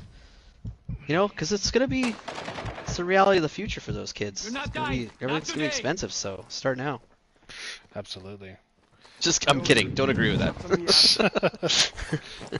I'm not gonna charge my kid rent. I want to buy one of those big houses that has like a suite in them so that I can give her like a place to live if it's too expensive. But Yeah. again, that's where like the rich kid, you know, it's Yeah. like, oh, you got it made. It's like, well, no, it's your parents just fucking were scared for you, and like Yeah. wanted you to be able to survive. Like especially like think about like Italian immigrants who came from an incredibly impoverished background. Like look at what your parents had to Oh yeah. go through to survive. Like your dad came from a freaking he's like basically a hobbit, like Pretty from like a much, yeah. forest town. Yeah. Like Nah. you know, like what a legend. He gave you your future, and that's pretty amazing, right? So And part of that, that's I think, why they were good at teaching us about money, is because For sure. they literally had to start from absolutely nothing. totally. And then like I mean, God, getting personal, my family lost everything. You know what I mean? Like Yep. in reality, like start from scratch. Like it's so crazy. So it's you know, tough lesson, but good lesson to learn, I guess. But that's a big problem in society these days. Is that that's a big Have problem. a refill here. Oh, nice. Yeah, totally. A lot of people thinking they're just owed something. So, in your opinion, so that's like, when would you start that? You're pretty much explaining an allowance, like an earned allowance from doing like chores and stuff. Oh yeah, we haven't got there yet. We haven't crossed that road. No, So we of haven't course actually not. like created It's structure not for that even yet. to yourself. But No, is she that, just is that kind of barely like the understands idea anything, you so. think that you were going to go with? I think so, because I think it, you know, like this one thing my parents taught me was like, sorry. There. Before I went to Southeast Asia, I went on a backpacking trip to Thailand and stuff. I had a job that wasn't very good paying, and it was actually just a bad job. Like I worked for a pest control company, and I had no idea like what chemicals were, or like I just didn't Oh shit, understand what. I'm opening a safe. It was a mistake. No, it's all good. Let's do it. I literally only have a shotgun. That's okay. Oh fuck. Ultra One, actual. UAV is returning to base. They're all dead. I just didn't understand what I was doing. It's like I didn't understand that there was people who'd be offended by what I was doing, and that was never explained to me. Like getting into the job. Right. So I took the job, and then like found out that some of the neighbors of the clients that asked us to do what we were doing would actually go to like public health and like freak out about what we're doing. Like, you know what I mean? Like that was I didn't get that, right? And the company I worked for mixed a really potent chemical and then had me use it because they had leftovers. They had me use it on a residential job because otherwise they'd have to throw it away, and there was a lot of money on that chemical, so they just used that chemical. Yeah. And I overheard them talking about it, but couldn't appreciate what they were saying because I just didn't know. I didn't understand what they were saying. And Ultra One, the safe is open. the neighbor Secure all contacts. of the house I sprayed reported me for spraying a unsafe chemical, and they fired me because they were like, how could you? They basically said they got some heat, and I was the easiest person. Train me to do the job. Exactly. So there's a What do degree you of like, expect? you can't just fucking take a job. You're a because you have product of job. your environment. Like, I say that at work. It's totally a thing, It is a thing. But so I worked for some assholes, some idiots. Yeah. And like lost my job. So the thing that I was trying to say is that my parents hired me to do a shit ton of landscaping around the house because my dad was making lots of money. He How wanted old to get were some you at stuff this done around the house. 19. Okay. And he wanted me to do some painting at the house, like all these odd jobs. He just didn't want to fork out the labor to do. He was like getting me and my brothers to do it for him. Yeah. I helped my oldest brother build a massive shop in the backyard. All sorts of stuff that we were doing around the house, right? So, doing all these things. So my major source of employment was actually my house because I was having a hard time getting employment. Yeah. So again, privileged position. My dad was making enough money he could just Crazy, hire me. eh? Yeah. And so I basically worked the whole summer. I made like $3,000 just working in the Mark large backpack. You don't need it? No, I got one. Oh, sweet. Yeah, so that was like very lucky for me. And then I took that money and I basically went to Southeast Asia and went backpacking for like 3 months. And it was weird because I met all these other people that were my age that came from like well-to-do families that were like, oh, I got the travel bug. I'm just gonna go travel now. And they're like, a bunch of them became like pharmacists and stuff. And I'm just like, how did you become something? Like, how did you make money? You just traveled. Like, you weren't working. And so a lot of these people got to live that kind of lifestyle because they got the grades, right? They did the work. And their parents were like, oh, I'll pay for you to go traveling for a year if you do this, because, this is more important than just working a summer job. Like, if you get the education, take the time. Like, Yeah. you're going to be working for the rest of your life. Might as well, if you get the good education, then, and work the summer jobs and stuff. I just Get all pinged that. it. So it's like,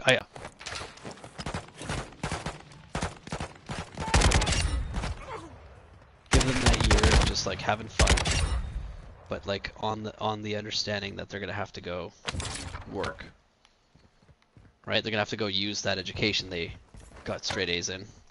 Yeah. And I mean, hopefully, by doing a good job leading up to the point where they're actually going to work and take these responsibilities, it's a smooth transition. Yeah. I just don't know It's if our economy is in a position where people are going to have the luxury to go to that kind of thing. Like, I think like if the job's available, you're going to have to take it because it's going to be competitive, because there's going to be a lot of like international applicants and stuff that are going to be given. It's not going to be the Right, like- experience we had. No, but like that's the thing, right? Like they're trying to make it an easier time for international nurses to get employment in BC, because that's the way they're going to combat the big ask for wage increase, right? Because Yeah. if you have like Filipino nurses that are like, like somewhat close in clever. quality, Yeah. they're gonna be like, oh yeah, there's a lot of them that want to come live here and work here. We need more people in our society to We'll take. take whatever we can get. Well, it's not even take what they can get. It's like it's gonna cost them way less, right? Yeah, but Like, we it's don't like have to give you a they raise. won't be as ambitious. For What do you mean? They're raise. gonna be even more ambitious. They're You think so? 1,000 No, times. I mean, percent. like, they're not going to have as big of asks. I think they'd just be grateful with the job to be able to. Yeah, exactly. As That's opposed the point. to us, be like, no, I want my Yes. 23% increase. Exactly. That's what I'm trying to tell you. Is Yeah. like that's I'm that agreeing. like entitlement, right? Yeah. It's that like sense of like I'm worth more. It's like, Yeah. are you? It's Yeah. like there's people that are willing to do it for less, That's and a they now clever live work. here. That's a clever workaround.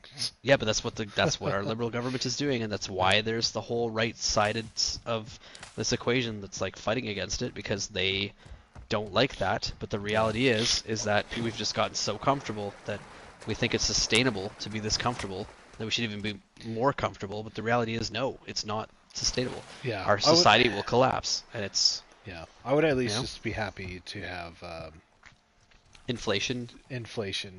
Yeah, Like just make up I for think inflation. I think so we'll get that. So we just have like we break even. You know what I mean? Yeah, I think that's what's going to happen. I think that's what we're going to get. And I think because they Sounds delayed our reasonable. contract by a year, they're going to basically back pay us. Don't take that gun on the ground. I'm not. There we go. Yeah, I think what's going to happen is they're going to basically just like be able to back pay us a year's worth of that contract because they delayed our contract by a year. They're going to be able to back pay us, and that'll be like a little bonus that we'll get. And it might be, a decent amount of money. Like not anything that like a Maybe VP or a CEO would get, but it's like, like $2,000 or something. yeah, something like that, which, for some people is a lot of money, but for our situation, it's not that big, but, it's still not like something over nothing. I already have an idea what I'd do with it if I got it. That in my circumstance would definitely be like a frivolous spend because I'm in a situation, just from having saved so hard for like 10 years where it's like, that's not going to make a big difference. So it's like, that's where you can start spending like $2,000 on something stupid because, Yeah. and I think that's the important thing is like A microphone with a boom arm. what's that? Nothing. Said like a microphone with a boom arm. Yeah, well, yeah, exactly. You know what I mean? It's true. It's like, okay, we need a friggin' ammunition box. I have no ammo. Okay. Let me just take a look and see on the map. There's That's nothing near huge. us. Huge priority. Oh, there's this over here. Let's go there. That's the closest one. I don't see it. I marked it. I just see. 300 meters northeast. NE40. Oh, I see. I'm gonna pick up this high value target. Eliminate high value target before. That's we a leave. great plan, but there's no ammo to kill the high value targets. Yeah, no, but we can run back to the ammo. 'Cause it's not Oh, timed. Intel's tracking Oh, the okay. I was position of a like, high-value it's like, how are we gonna kill a hotel high value target? known If as How about Yamaha. you hit him with the go? butts of our guns. There's an active bounty on You it. go You have executed there. the What's your ammo Get situation like? my ammo's good. Okay. I'm gonna go grab a truck Yeah, do it. and I'll come pick you up. Yep. Yeah, like if we get a big bonus, I'm buying a new surround sound receiver. I think that's what I'm doing. Dude, I love that you can do executions in this. Yeah, you it's can fun. literally play this stealth. Like Yeah, executions you can. of bots. Yeah.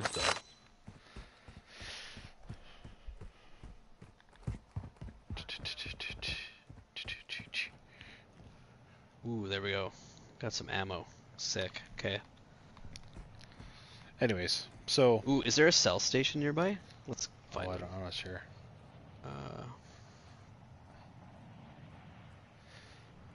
Yeah, at the end of the day, I'm just gonna teach her how to use a piggy bank first, and then teach her what it means to earn money. And then just like setting really small, understandable short-term goals. Like if you save money, you make a goal for, I don't know, what is something that teenagers save up for?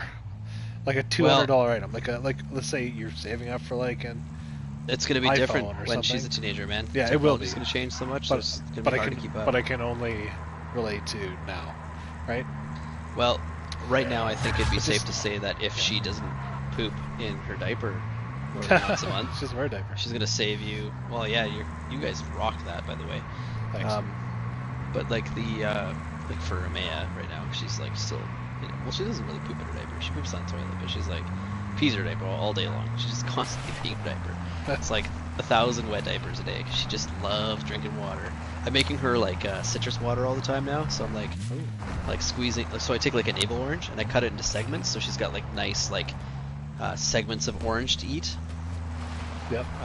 There's a lot of action going on over here, by the way. Oh, you're right here with me. Sweet. Here. I think I just got that high value target.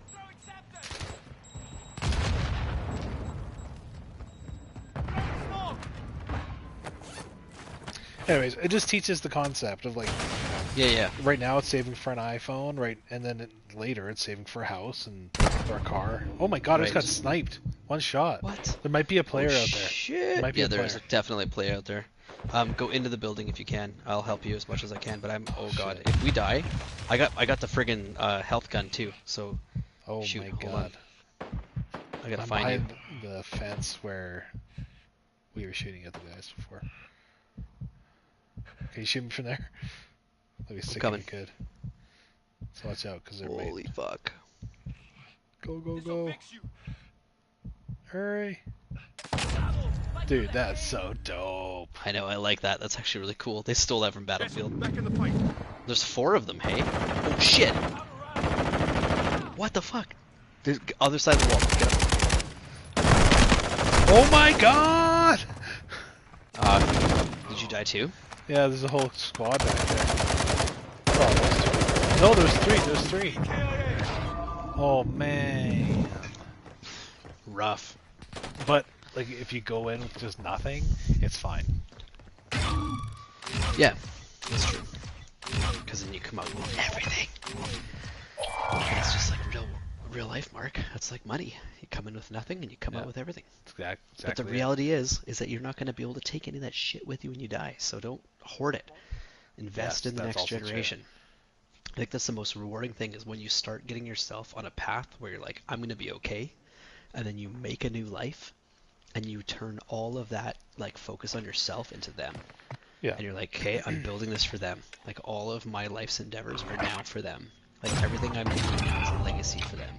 Yeah. That's my focus at least. That's Absolutely. the way I'm thinking about it. Absolutely. I know a lot of these questions overlap in some ways. Oh, they totally do. Yeah. Um, I know you're probably hoping for a little bit more structured conversation around this. No, I just don't sure, think no, we can. this is perfect. This is it. This is how it goes. This is how it goes. Money's too much of a personal topic. It's like The podcast is like, it's a ship on the ocean. right. The and- winds take and it in the direction. The winds it are going to goes. take it in the directions that it goes, and then you know, I as the host and you as the co-host are, you know, steering the pushing rudder. on, pushing the sails and steering the rudder and trying to course correct it. That's natural. That's how it goes. That's fun. It's just conversation, right? That's fun. I'm going to ask you a question about inflation. Okay, well, quick before we do that, I'm now in the menu. So do you want to invite me into something? Oh yeah, shit, yeah. More DMZ? How come you keep getting kicked out? It's weird. Yeah, I more didn't get kicked DMZ. out. We died. Oh, I know, but like, it's surprising that you don't end up coming back with me. Oh yeah. More DMZ. I like DMZ. DMZ's fun. I might put on a weapon though. It's a pain in the ass being unarmed. I have quite a few weapons now. I was gonna take a regular old Vaznev, and then, because those, like, everybody has those. It's just like the I'm using an AK. insured weapon. That's all I'm doing. That's a good idea too. I should do that. I'm gonna do that. See, we need to get, because we can have 3 insured slots, complete tier 3 of every faction. We need to do that. Do the tiers. Maybe we'll How do do we that. do that? Another, well, it's gonna take more focus. So let's just build up our stocks of Yeah. weapons and whatnot. But that's gaming as a grown-up, Mark. It's like Not during a you can only podcast. split you can only split your focus so much in life. Yeah, it's true. Like when our kids are in school and they're like, I don't know, am I gonna be having more free time or less? Like, Probably about because the we have to same. go to I like would say about the parent-teacher same. interviews. I've Yeah. talked to a lot of parents that with happens kids in twice- school, Twice a day. Or twice and a they all year. tell me they're like, get involved in the kids' school. Like get involved for so that sure, you definitely. know who's teaching them, so that you know what's going on, so that like when surprises happen, you're not surprised. Like Luckily, we have that covered because Mila will go I to know. her mom's school that you teach. I know. I really want to like pick Linda's brain about that kind of stuff and Yeah. just be like, what kind of secrets do you have? You can, totally could. Yeah, I know. Uh, I just gotta make you guys more pizza, I guess. there you go. That's the answer. Pizza's always the answer. Yeah. So inflation is soaring, obviously. Yeah, but it's not gonna be permanent. No, it's not, and that's part of this question. Even though it's set to course correct, if it didn't, how can we prepare for it? Because we don't know what the future holds. Get to know the people assumption. in second world nations. Seriously, like ask them what their life is like. Really? Like look at the amount of crime that exists because people are desperate to survive. Yeah. And that's kind of it. It becomes harder to live. So you have to, depending on what socioeconomic background you start in, I guess is like your leg up in the race. So if you're rich, but then don't fucking take it for granted.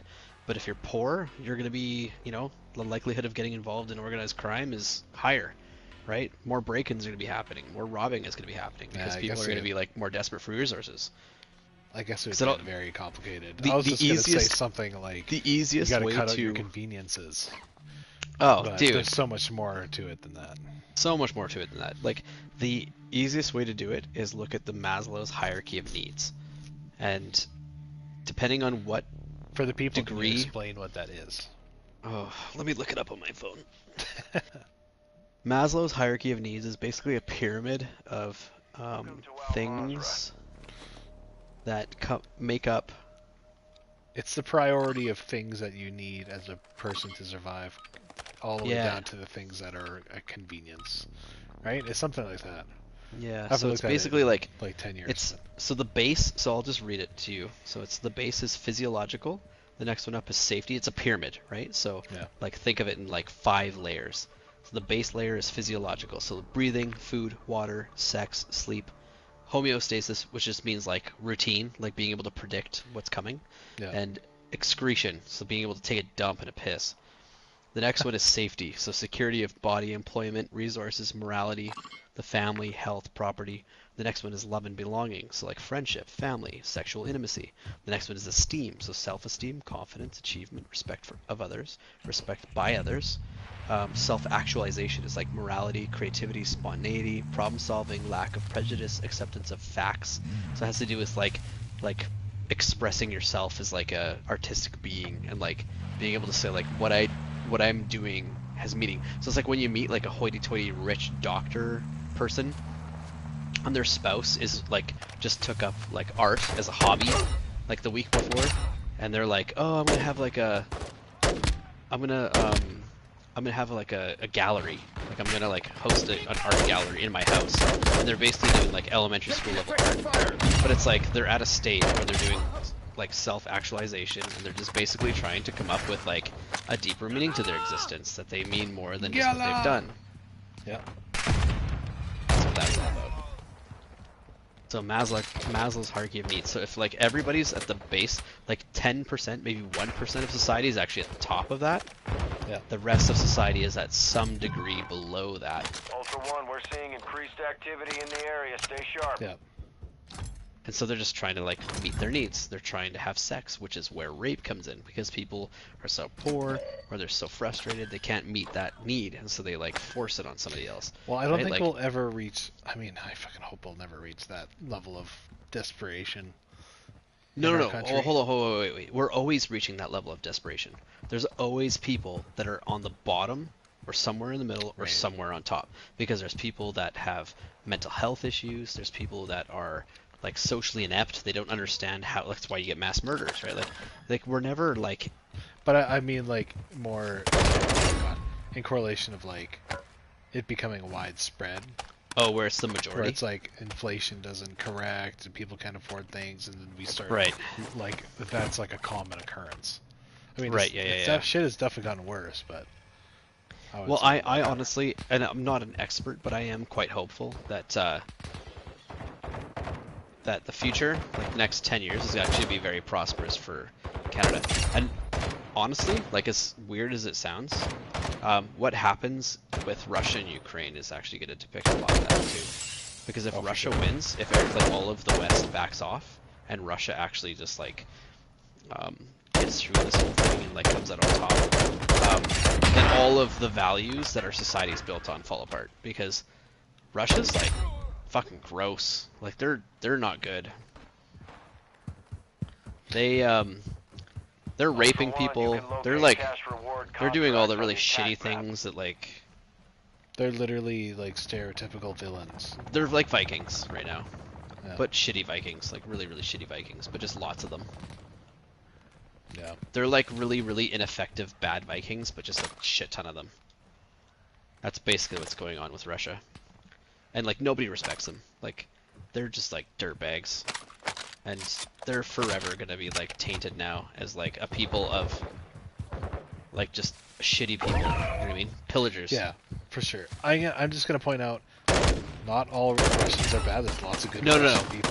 Yes. I actually watched. Thank you. some- I know some good Russians actually. Yeah. I have family friends that are, well, a family friend who's Russian. And he's like one The of the problem nicest guys. is the knowledge is so controlled. The illusion is so strong in Russia Yeah. that they're living in a facade.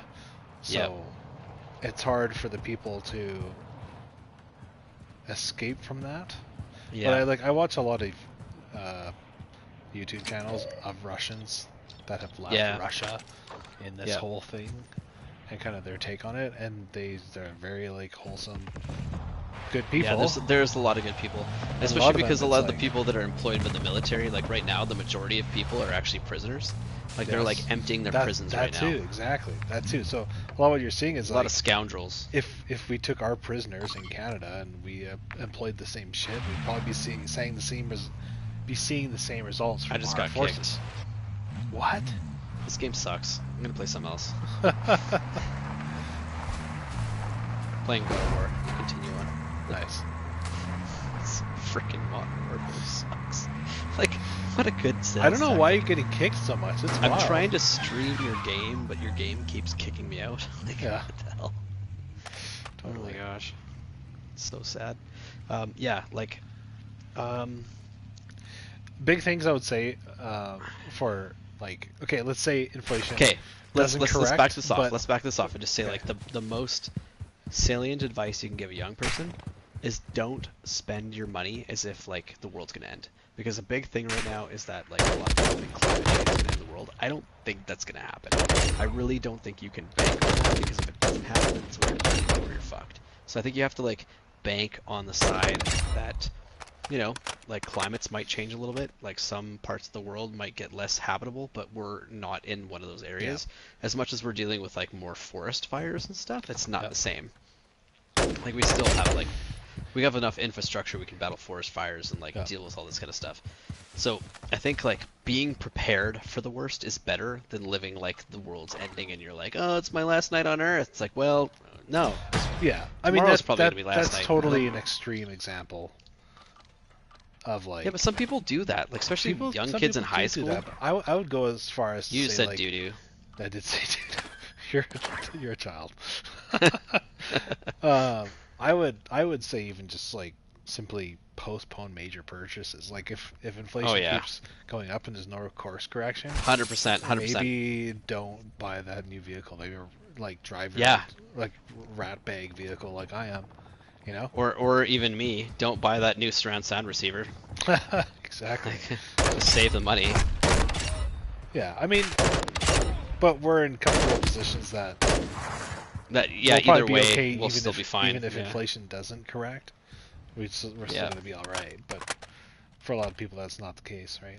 Yeah, very true. Yeah, for some people, it's just a matter of being able to afford rent, right? Yeah. So postponing major purchases, aka avoiding new debt. Essentially, you don't want to get into more debt. If that's you really hard, really hard. Yeah. Really hard when like you're already having a hard time saving and now you're even having a harder time saving. Like that's the thing is like being in a position where like you might just like avoid buying a new vehicle this year versus like somebody who's like just trying to continue to pay their basic bill payments. Like when I think about like when I was like in my early 20s and I was renting a basement suite and was working at a mill on the weekends, and like the worst job I've ever worked in my life. Like midnight to noon graveyard shifts. Like you have to just think about that for a while. That's a fucking nightmare shift. Like that is really awful. Yeah. Going to work at midnight and getting off at noon the next day. That's terrible. Like 9:30 in the morning, you're just wanting to throw up. You're so tired. Like it is awful. And then like I had a period of time where I bought myself a new guitar because I was like all excited about this guitar, drained my account, and then realized that all I had for food for the next 3 days was a can of chicken, 4 pieces of bread, and 3 granola bars. And I called my mom, and I was like, I'm in trouble. I don't have any food. And she's like, what food do you have? So she made me dig through my cupboards and find every little piece of food I had, make a list. She's like, find a way to spread that out over 3 days. And I was like, what? She's like, you have to do that. Like, you've put yourself in this circumstance. You gotta get yourself out of it. And I was like, holy shit. So I ended up selling something I had, like, really quick. And made like an extra $30, and then I like basically bought myself like the cheapest groceries I could find, got through the weekend, got a paycheck, and never did it again. Like never put myself in that spot. Like, but that's the hard lesson, right? So that's the thing, like being a parent's gonna be hard about, is like giving your kid that hard lesson. I definitely don't get that lesson from my parents, even to this day. Going to my parents' house, sometimes it's like grocery shopping. Yeah, because your parents are Italians, but they came over when they were poor, but all they want to do is give. They just want to give the abundance of their heart, because they're the nicest people in the world. And that's why I love you guys, because you're just like all beautiful souls. Dude, I mean, when you have like 3 deep freezers, 2 fridges packed to the fucking nines, a whole cantina just packed. My mom, like, so much food expires, and it just expires because my mom will see a sale and she'll buy like a friggin' apocalyptic amount of food. Yeah, I know, because it comes from being in a place of food insecurity. For sure, totally, that's 100%. Yes, so your mom's probably always living in a lap of luxury because she's always got too much food. Because that's the thing, right? It's Maslow's hierarchy of needs. It's always, like your mom probably went through a huge period of time where she never had that base layer met, and then moving to Canada and like living with your dad, and then being in a situation where like they basically were at the top of like 3 rings, and they're just like, oh my god, like, you know what I mean? It's almost like unfathomable. So like we're just always gonna make sure that we never ever have our kids at the bottom 2 layers ever. And it's like, so you guys will never be there, right? And they're hoping that they instill that into you and your brothers, or your brother and sister, to be able to like provide that for their families, because they don't want you reliving the horrors that they knew growing up. Yeah. Which was the Second World War, and now we're entering the Third World War. So it's like, fuck. Exactly, right? So how do we take those lessons? And so the lesson is save as much as you can. That's the reality of it. Like, just, you know, we might be in a situation where the global supply chains get really taxed because the major producers are battling each other, and all their resources are going into making weapons. And so, like, you know, food's not going to be as abundant. There might be a few years of like really suffering. Or not. I don't know. It's a different time, right? Who knows? Might have enough infrastructure. It's really hard to predict what's going on. So I think the biggest thing you can do though is err on the side of caution. And if you're young, like, you know, listen to what we're saying, because it's easy for us to talk about it, because we're not living it. But like, we lived it at one point. We just lived it at a different time. Oh, absolutely. Another tip I would say for the whole inflation thing, if you have a variable rate, consider on a mortgage, locking in. Yeah, it's going to go up again. So exactly. If somebody has a variable rate still, they haven't been paying attention to it. No. They deserve to have a variable rate. Totally. So that's a big one for more grown-up people, because if you have a rate. If you know what we're even saying when we say variable or fixed rate, then you're probably semi-grown up. Yeah, 100%.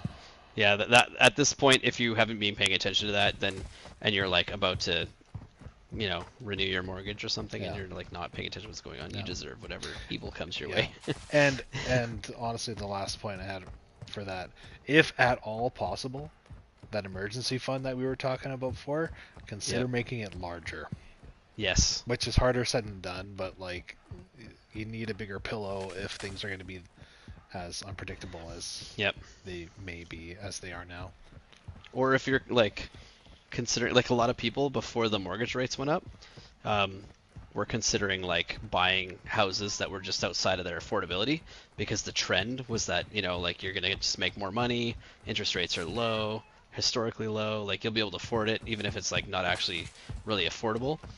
People have gone into those houses, and I'm banking on their bad decision making to get into my next house. I'm banking on people having put themselves in a shitty circumstance and being desperate to get out of it and selling their houses for less than they bought them, so that I, who have saved diligently and lived in simplicity, will be able to go and take over the mansion that they thought they could afford but couldn't. And as shitty as that is, that's just how it works. Yeah. It's called making smart decisions. Yeah. Totally. This is Dino 4. We're approaching Well, those people the LZ that now. buy Keep it mansions, secure for us. Yep. obviously, it's, you know, an irresponsible expenditure of money.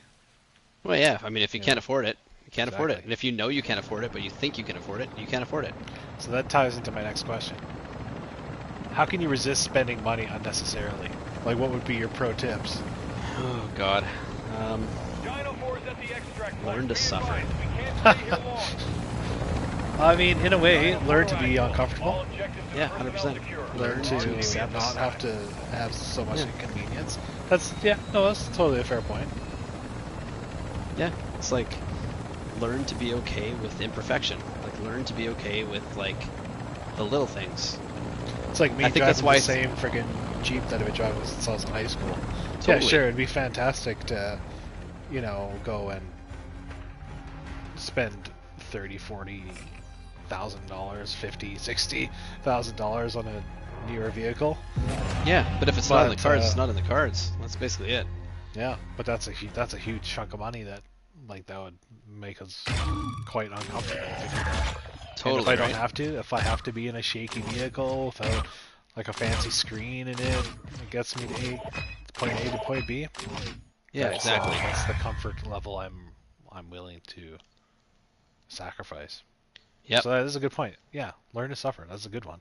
And I think that's why like some people really enjoy going like country backpacking with like nothing but a tent and some like Arc'teryx clothes, because it's like learning to enjoy like being alive in a bad situation.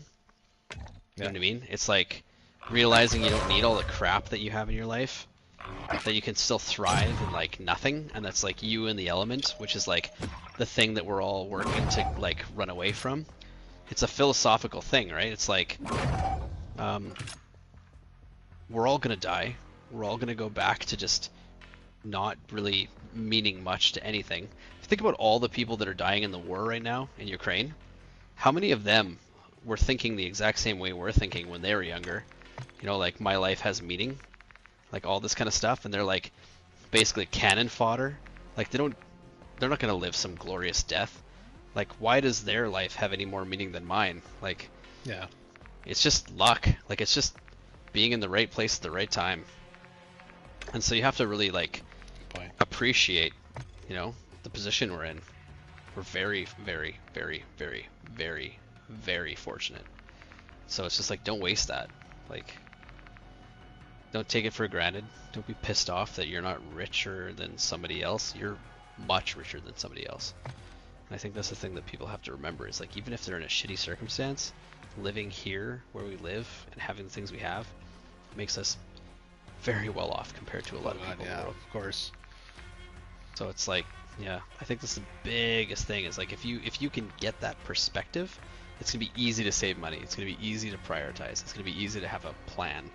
But I think like you need the inspiration. I think that's the biggest thing when it comes to money, because it has to do with like what you're gonna do with the rest of your life. You know what I mean? It's like what you're gonna put your time and effort into. It's not just about earning a dollar amount. It's like, you know, like what kind of legacy am I gonna leave? And I think like if you think about it that deeply, and you know what's important to you, and you like put some, you know, logical thought into like, is this going to actually make an income? Is this an actual market that I'm interested in that like is in demand to some degree?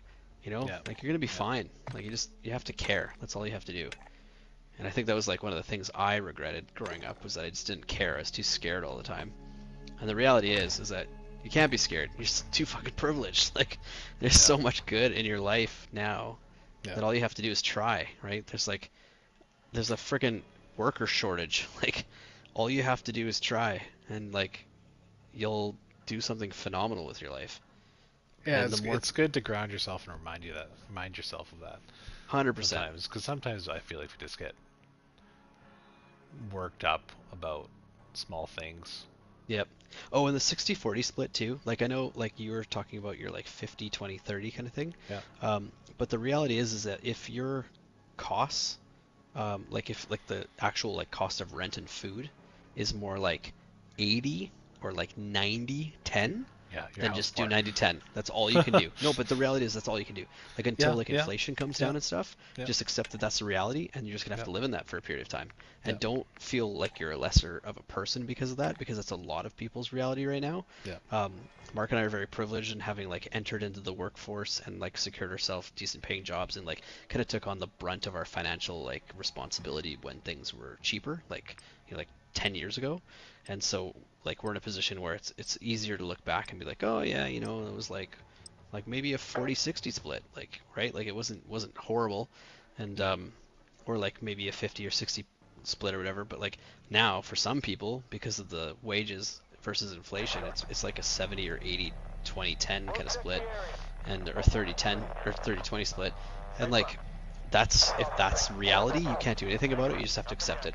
There's a lot of people who were like eyeing up very expensive purchases in 2019 and didn't buy the things they wanted, and are now looking at it, and it's like $2,000-$3,000 more, and so they're not doing it. They're just kicking themselves in the ass. It's the same thing. It's like, you know, reality is what reality is. You can't do anything about it, so you just have to accept it and just like Weather the storm. Weather the storm. Really, that's all you can do.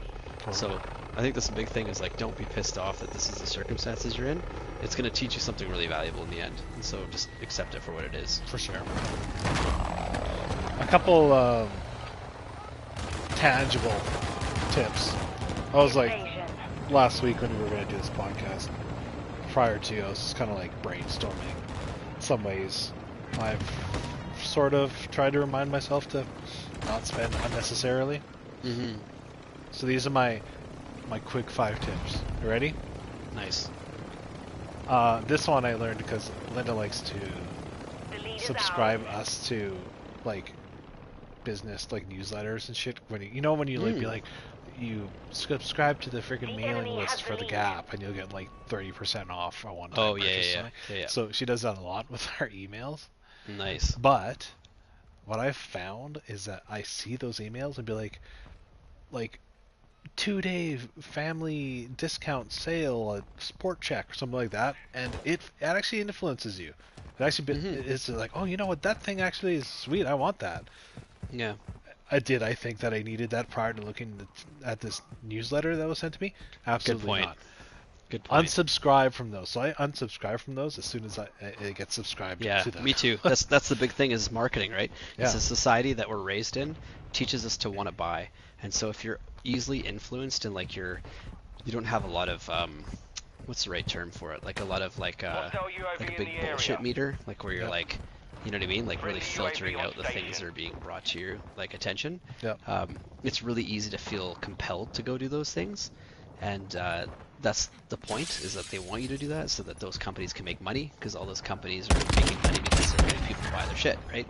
Which is why a recession sucks, because all those companies don't make money and then they're like going out of business and stuff. And so, yeah, recessions suck. But anyways, that's the thing, is we're all trained to want to buy, so you have to like fight that. You got to fight the intuition of it. Absolutely. Point number 2. Leave the credit cards at home instead of in your wallet. So literally, I will do this sometimes. I will decide to get a kill. I'll just grab my debit card and I'll just put it in my pocket. Like, I won't even take my whole wallet with me. I don't know if I agree with that. No, why? If you are disciplined enough to be able to pay off your credit cards every month, it makes more sense to only buy on a credit card, because you get rewards from buying on credit cards. So you actually, like, by spending the money, you actually get money back, versus just spending money where you don't get money back. But if you're somebody that needs tips to not spend money unnecessarily, for sure. Yeah, that's true. That works, because it feels a lot more substantial to burn $500 out of your balance of your account than it is to borrow it from the bank. I guess so, but if you can really eat and take hold of the fact that if you're borrowing money, you're going to be paying interest, it's actually costing you more than if you spent your own money. Like if that is like, if that means something to you, then it's like you're not going to want to spend credit unless you have that money in your account. Yeah, I guess that's actually something I should say, is that if you're going to use your credit card, make sure you have double what your limit is in your bank account before you go use your credit card. Because you don't want to be in a position where you can't pay off your credit card balance and you're being charged interest and you're ruining your credit. That's something that you really got to pay attention to.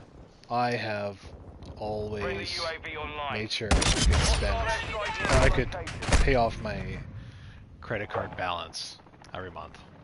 Okay, I didn't. I had a credit card where the whole point of it was specifically for emergencies, and I ended up with 2 credit cards, fully maxed out, and I didn't pay either of them for like 3 months at one point. And the only way, okay, this is a sketchy as shit kind of situation. The only way I actually managed to pay them off was because my grandmother passed away and left me like 12 grand, and I spent like 8,000 of it paying off my credit card debt. I remember you telling me about that. Yeah. Yeah. Cautionary tale.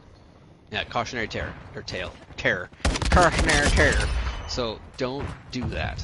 That's don't do that at all. Yeah, I've made some mistakes.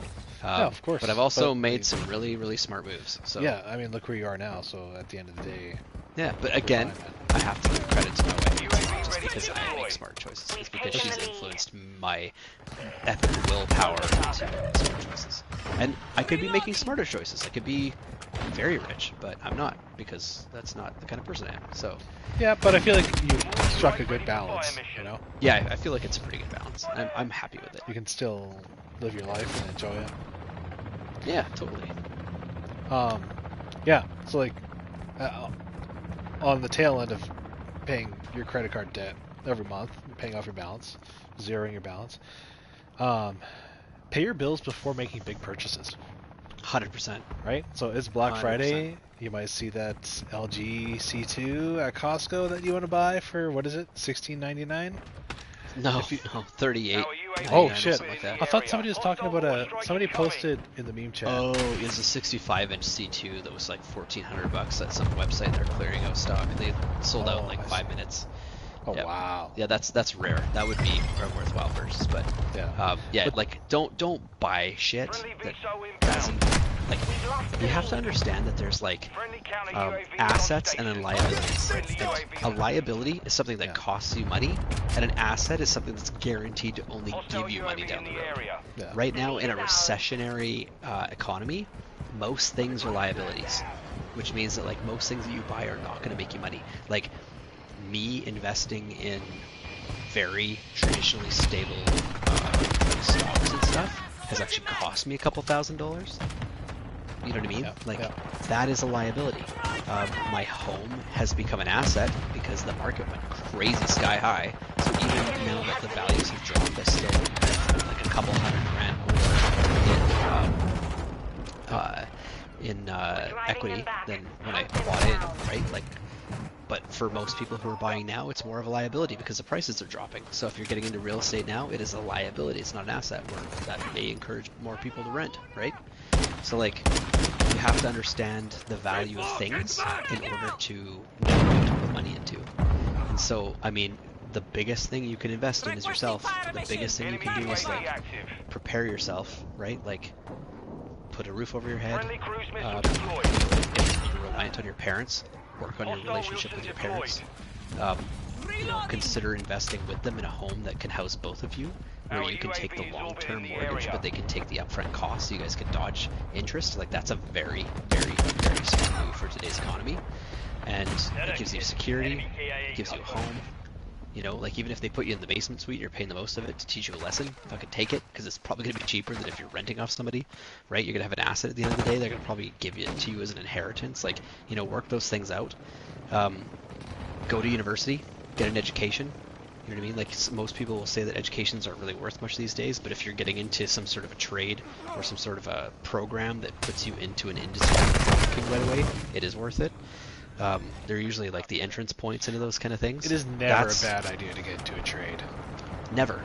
And especially in a growing economy, like in the Canadian economy, where there's like going to be a lot of growth in different infrastructure, it's totally worthwhile. And just do your research. Like, don't just jump into it with like a whim. Like, talk to people. Go talk to like career advisors. Go talk to like, like look at a big company that you're interested in. Talk to their HR. Like, send their HR people an email and be like, what would be the best thing I can do to prepare to go work for this company in a role that I think is worthwhile. Like, tell them what you want to do, and like ask for the advice, but don't just do it with that company. Do it with other companies. Figure out what you have to do to get into the place you want to get to.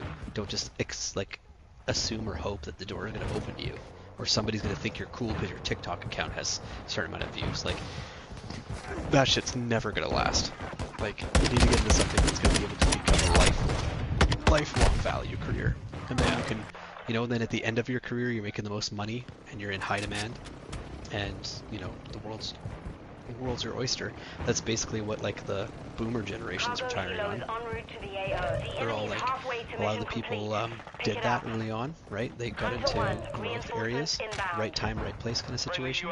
And then as the world's changed, they become high demand because they're the most knowledgeable, because they've got the most time in it. And they go into retirement making the most money they've ever made in their life. And they're like, oh, I'm rich. And then like all the young people are like, oh, our economy's fucked because the boomers were being assholes. And you know what I mean? Like, it's just going full circle. It's going to turn over, and young people below us are going to end up in the same position as they were down the road. It's just a matter of being set up for it. Yeah. We're kind of in the weird transitionary phase. We are. But yeah. My last point.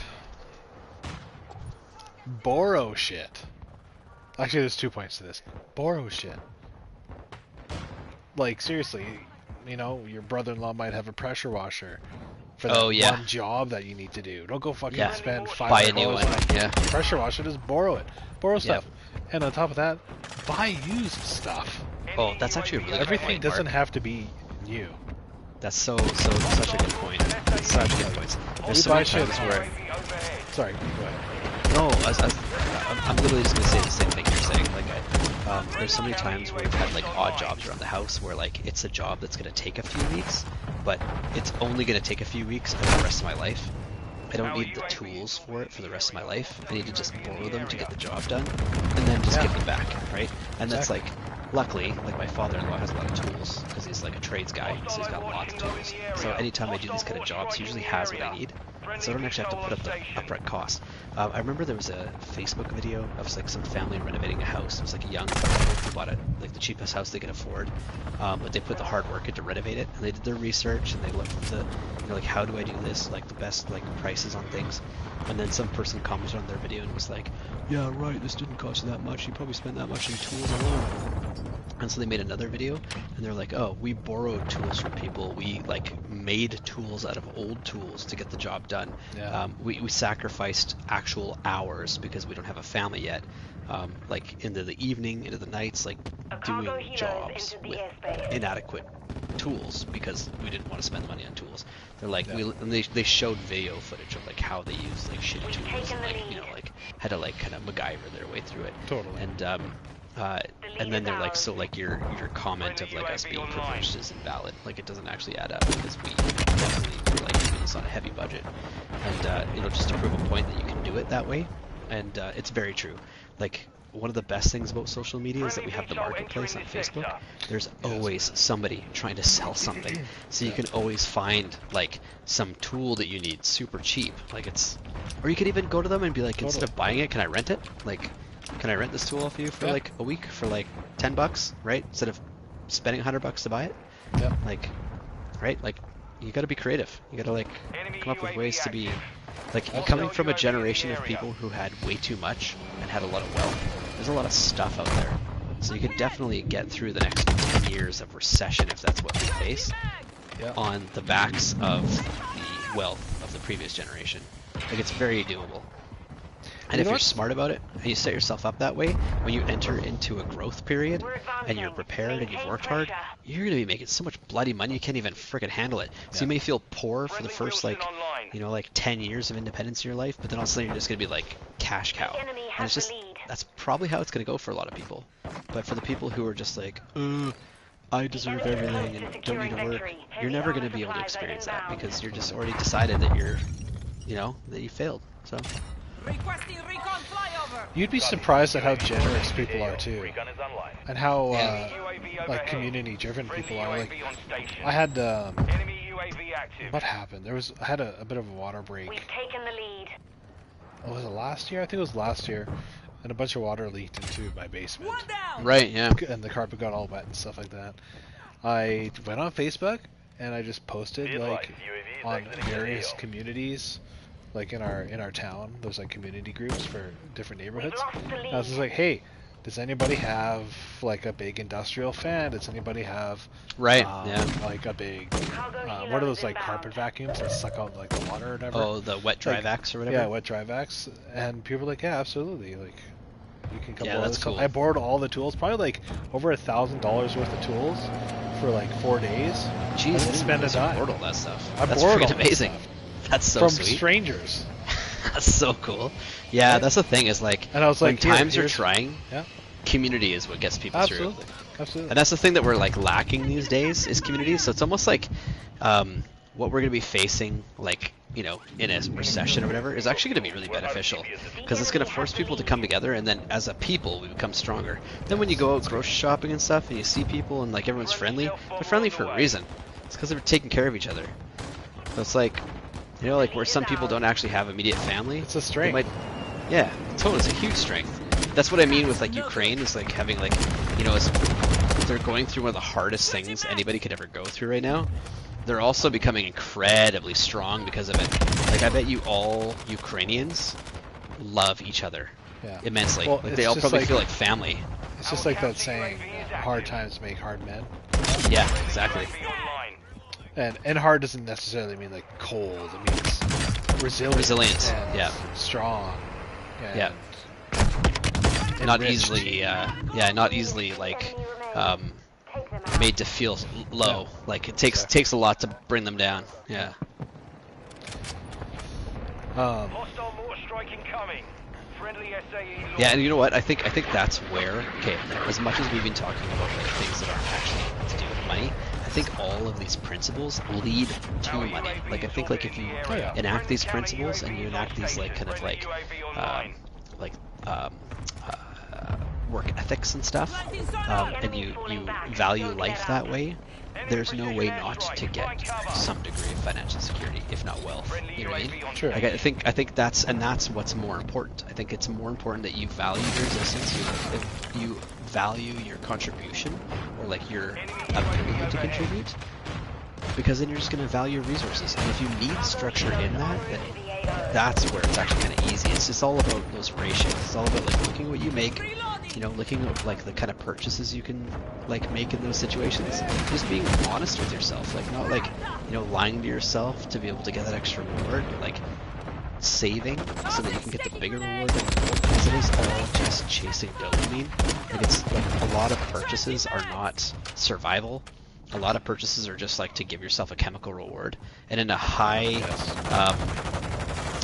commodity economy, where there's a lot of shit floating around because we've been able to purchase a crap ton of cheap stuff from other countries, like all those dopamine rushes people are getting are very, very small. Like they're very insignificant, which is why people are like pursuing MDMA, because they're like trying to find more meaning than these insignificant little like, oh, like I'm going to the store, I'm going to go buy another pair of pants. Like, you know what I mean? Like, Yeah. like don't buy the cheap pants. Like, wait a year and buy the nice pants. You know what I mean? Then value them. Like, take care of them.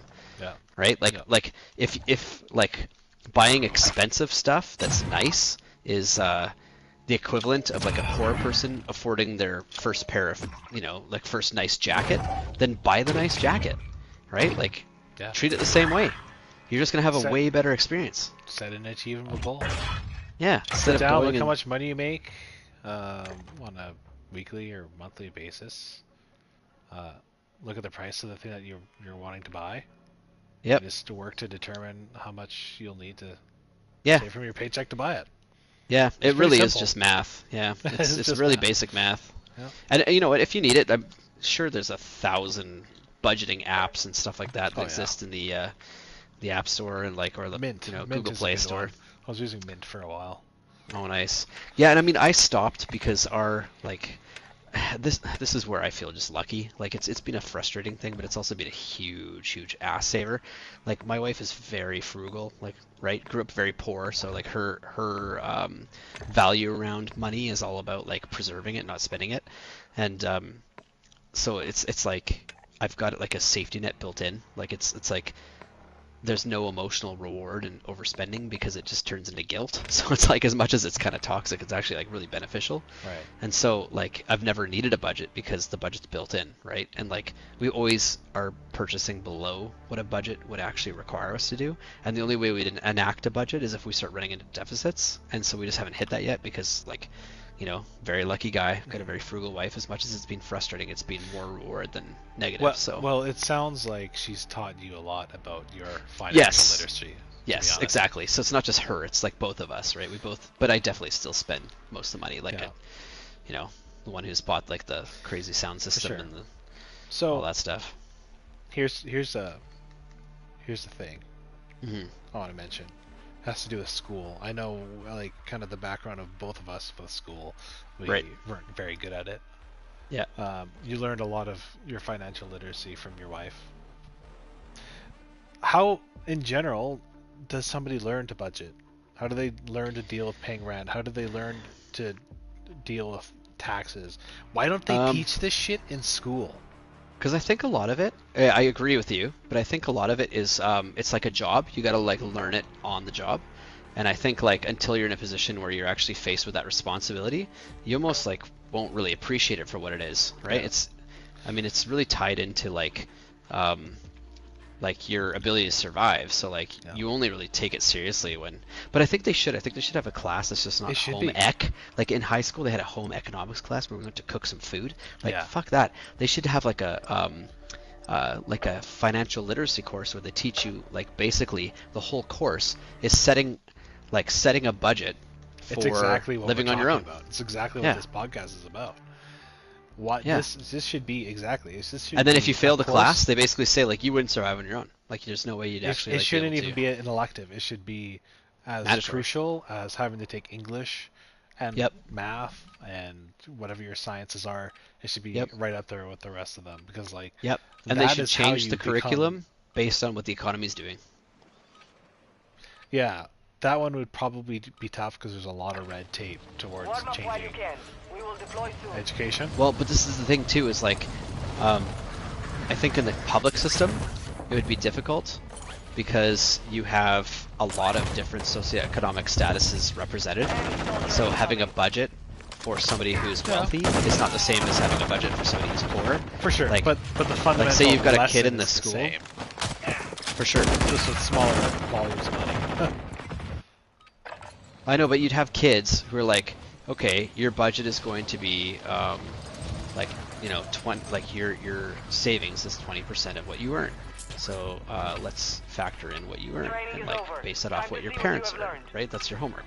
So you take it home and you go to your dad and you're like, Dad, what do we earn? And your dad's like, oh, well, I'm a lawyer who owns his own practice and we're earning about $2.8 million a year. And then, you know, like $400,000 of that is going to overhead of my business. You know, like a certain percentage of that is going off to paying licensing fees. Another percentage of that is just going to overall savings, and then we spend probably $800,000 a year. So like, if you're going to save like 20% of that, that's going to be like, you know, like maybe like I don't know, 20% of $800,000. Let's just hypothetically, I can't do the math off the top of my head. 20% of $1 million would be 200,000. So let's say like 160,000 or something like that. So like, okay, you can spend $160,000 a year comfortably and still be within budget. So you take that to school and you tell, oh, based off our family's income, you know, we could spend $160,000 a year. And then there's some kid who's there who's like, we're always negative. Like, you know what I mean? Like, it just reinforces like those socioeconomic like status issues that people are trying to overcome. And the poverty issues and the mistakes of previous generations. It would have to be very universal teaching. Like, I don't think they would bring it back to their own personal situation. I think it would just have to be like 2 + 2 is 4. You know? Yeah. Agreed.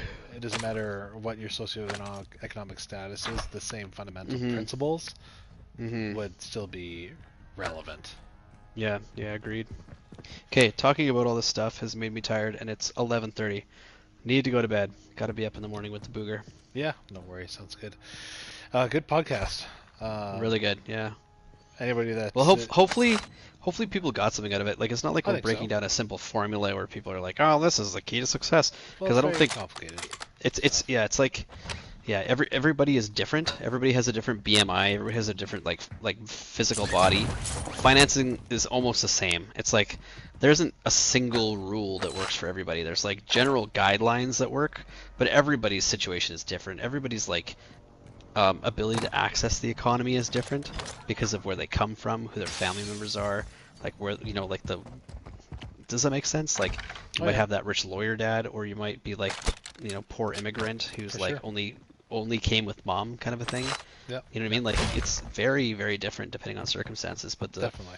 general rule of thumb is the same: is that like everybody has a different entrance point into the economy, and you have to kind of like treat it with the same respect no matter what. Otherwise, you're gonna lose it. Yeah. Like it's just you gotta be willing to work. And knowing this stuff can make a crucial difference in what your life is going to look like. Yeah, 100%, 100%. All right, good. Well, anyone that's watched through this podcast or is watching it after the fact, thank you for watching. Please like and subscribe. I'd appreciate it very much. This way me and Danny Boy here can continue doing... I mean, we'd do this regardless if we had viewers or not, but we would take it even more seriously, maybe. I don't know. Yeah, definitely. Yeah, it would be cool to be able to actually like split this with our actual jobs. But For sure. For that'd sure. be nice. Cool.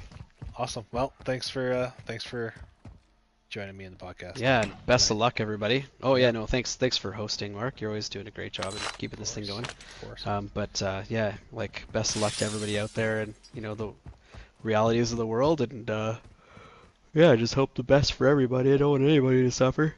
Totally. I want everybody Alright. to succeed. All right, Adios, everybody. adios, people.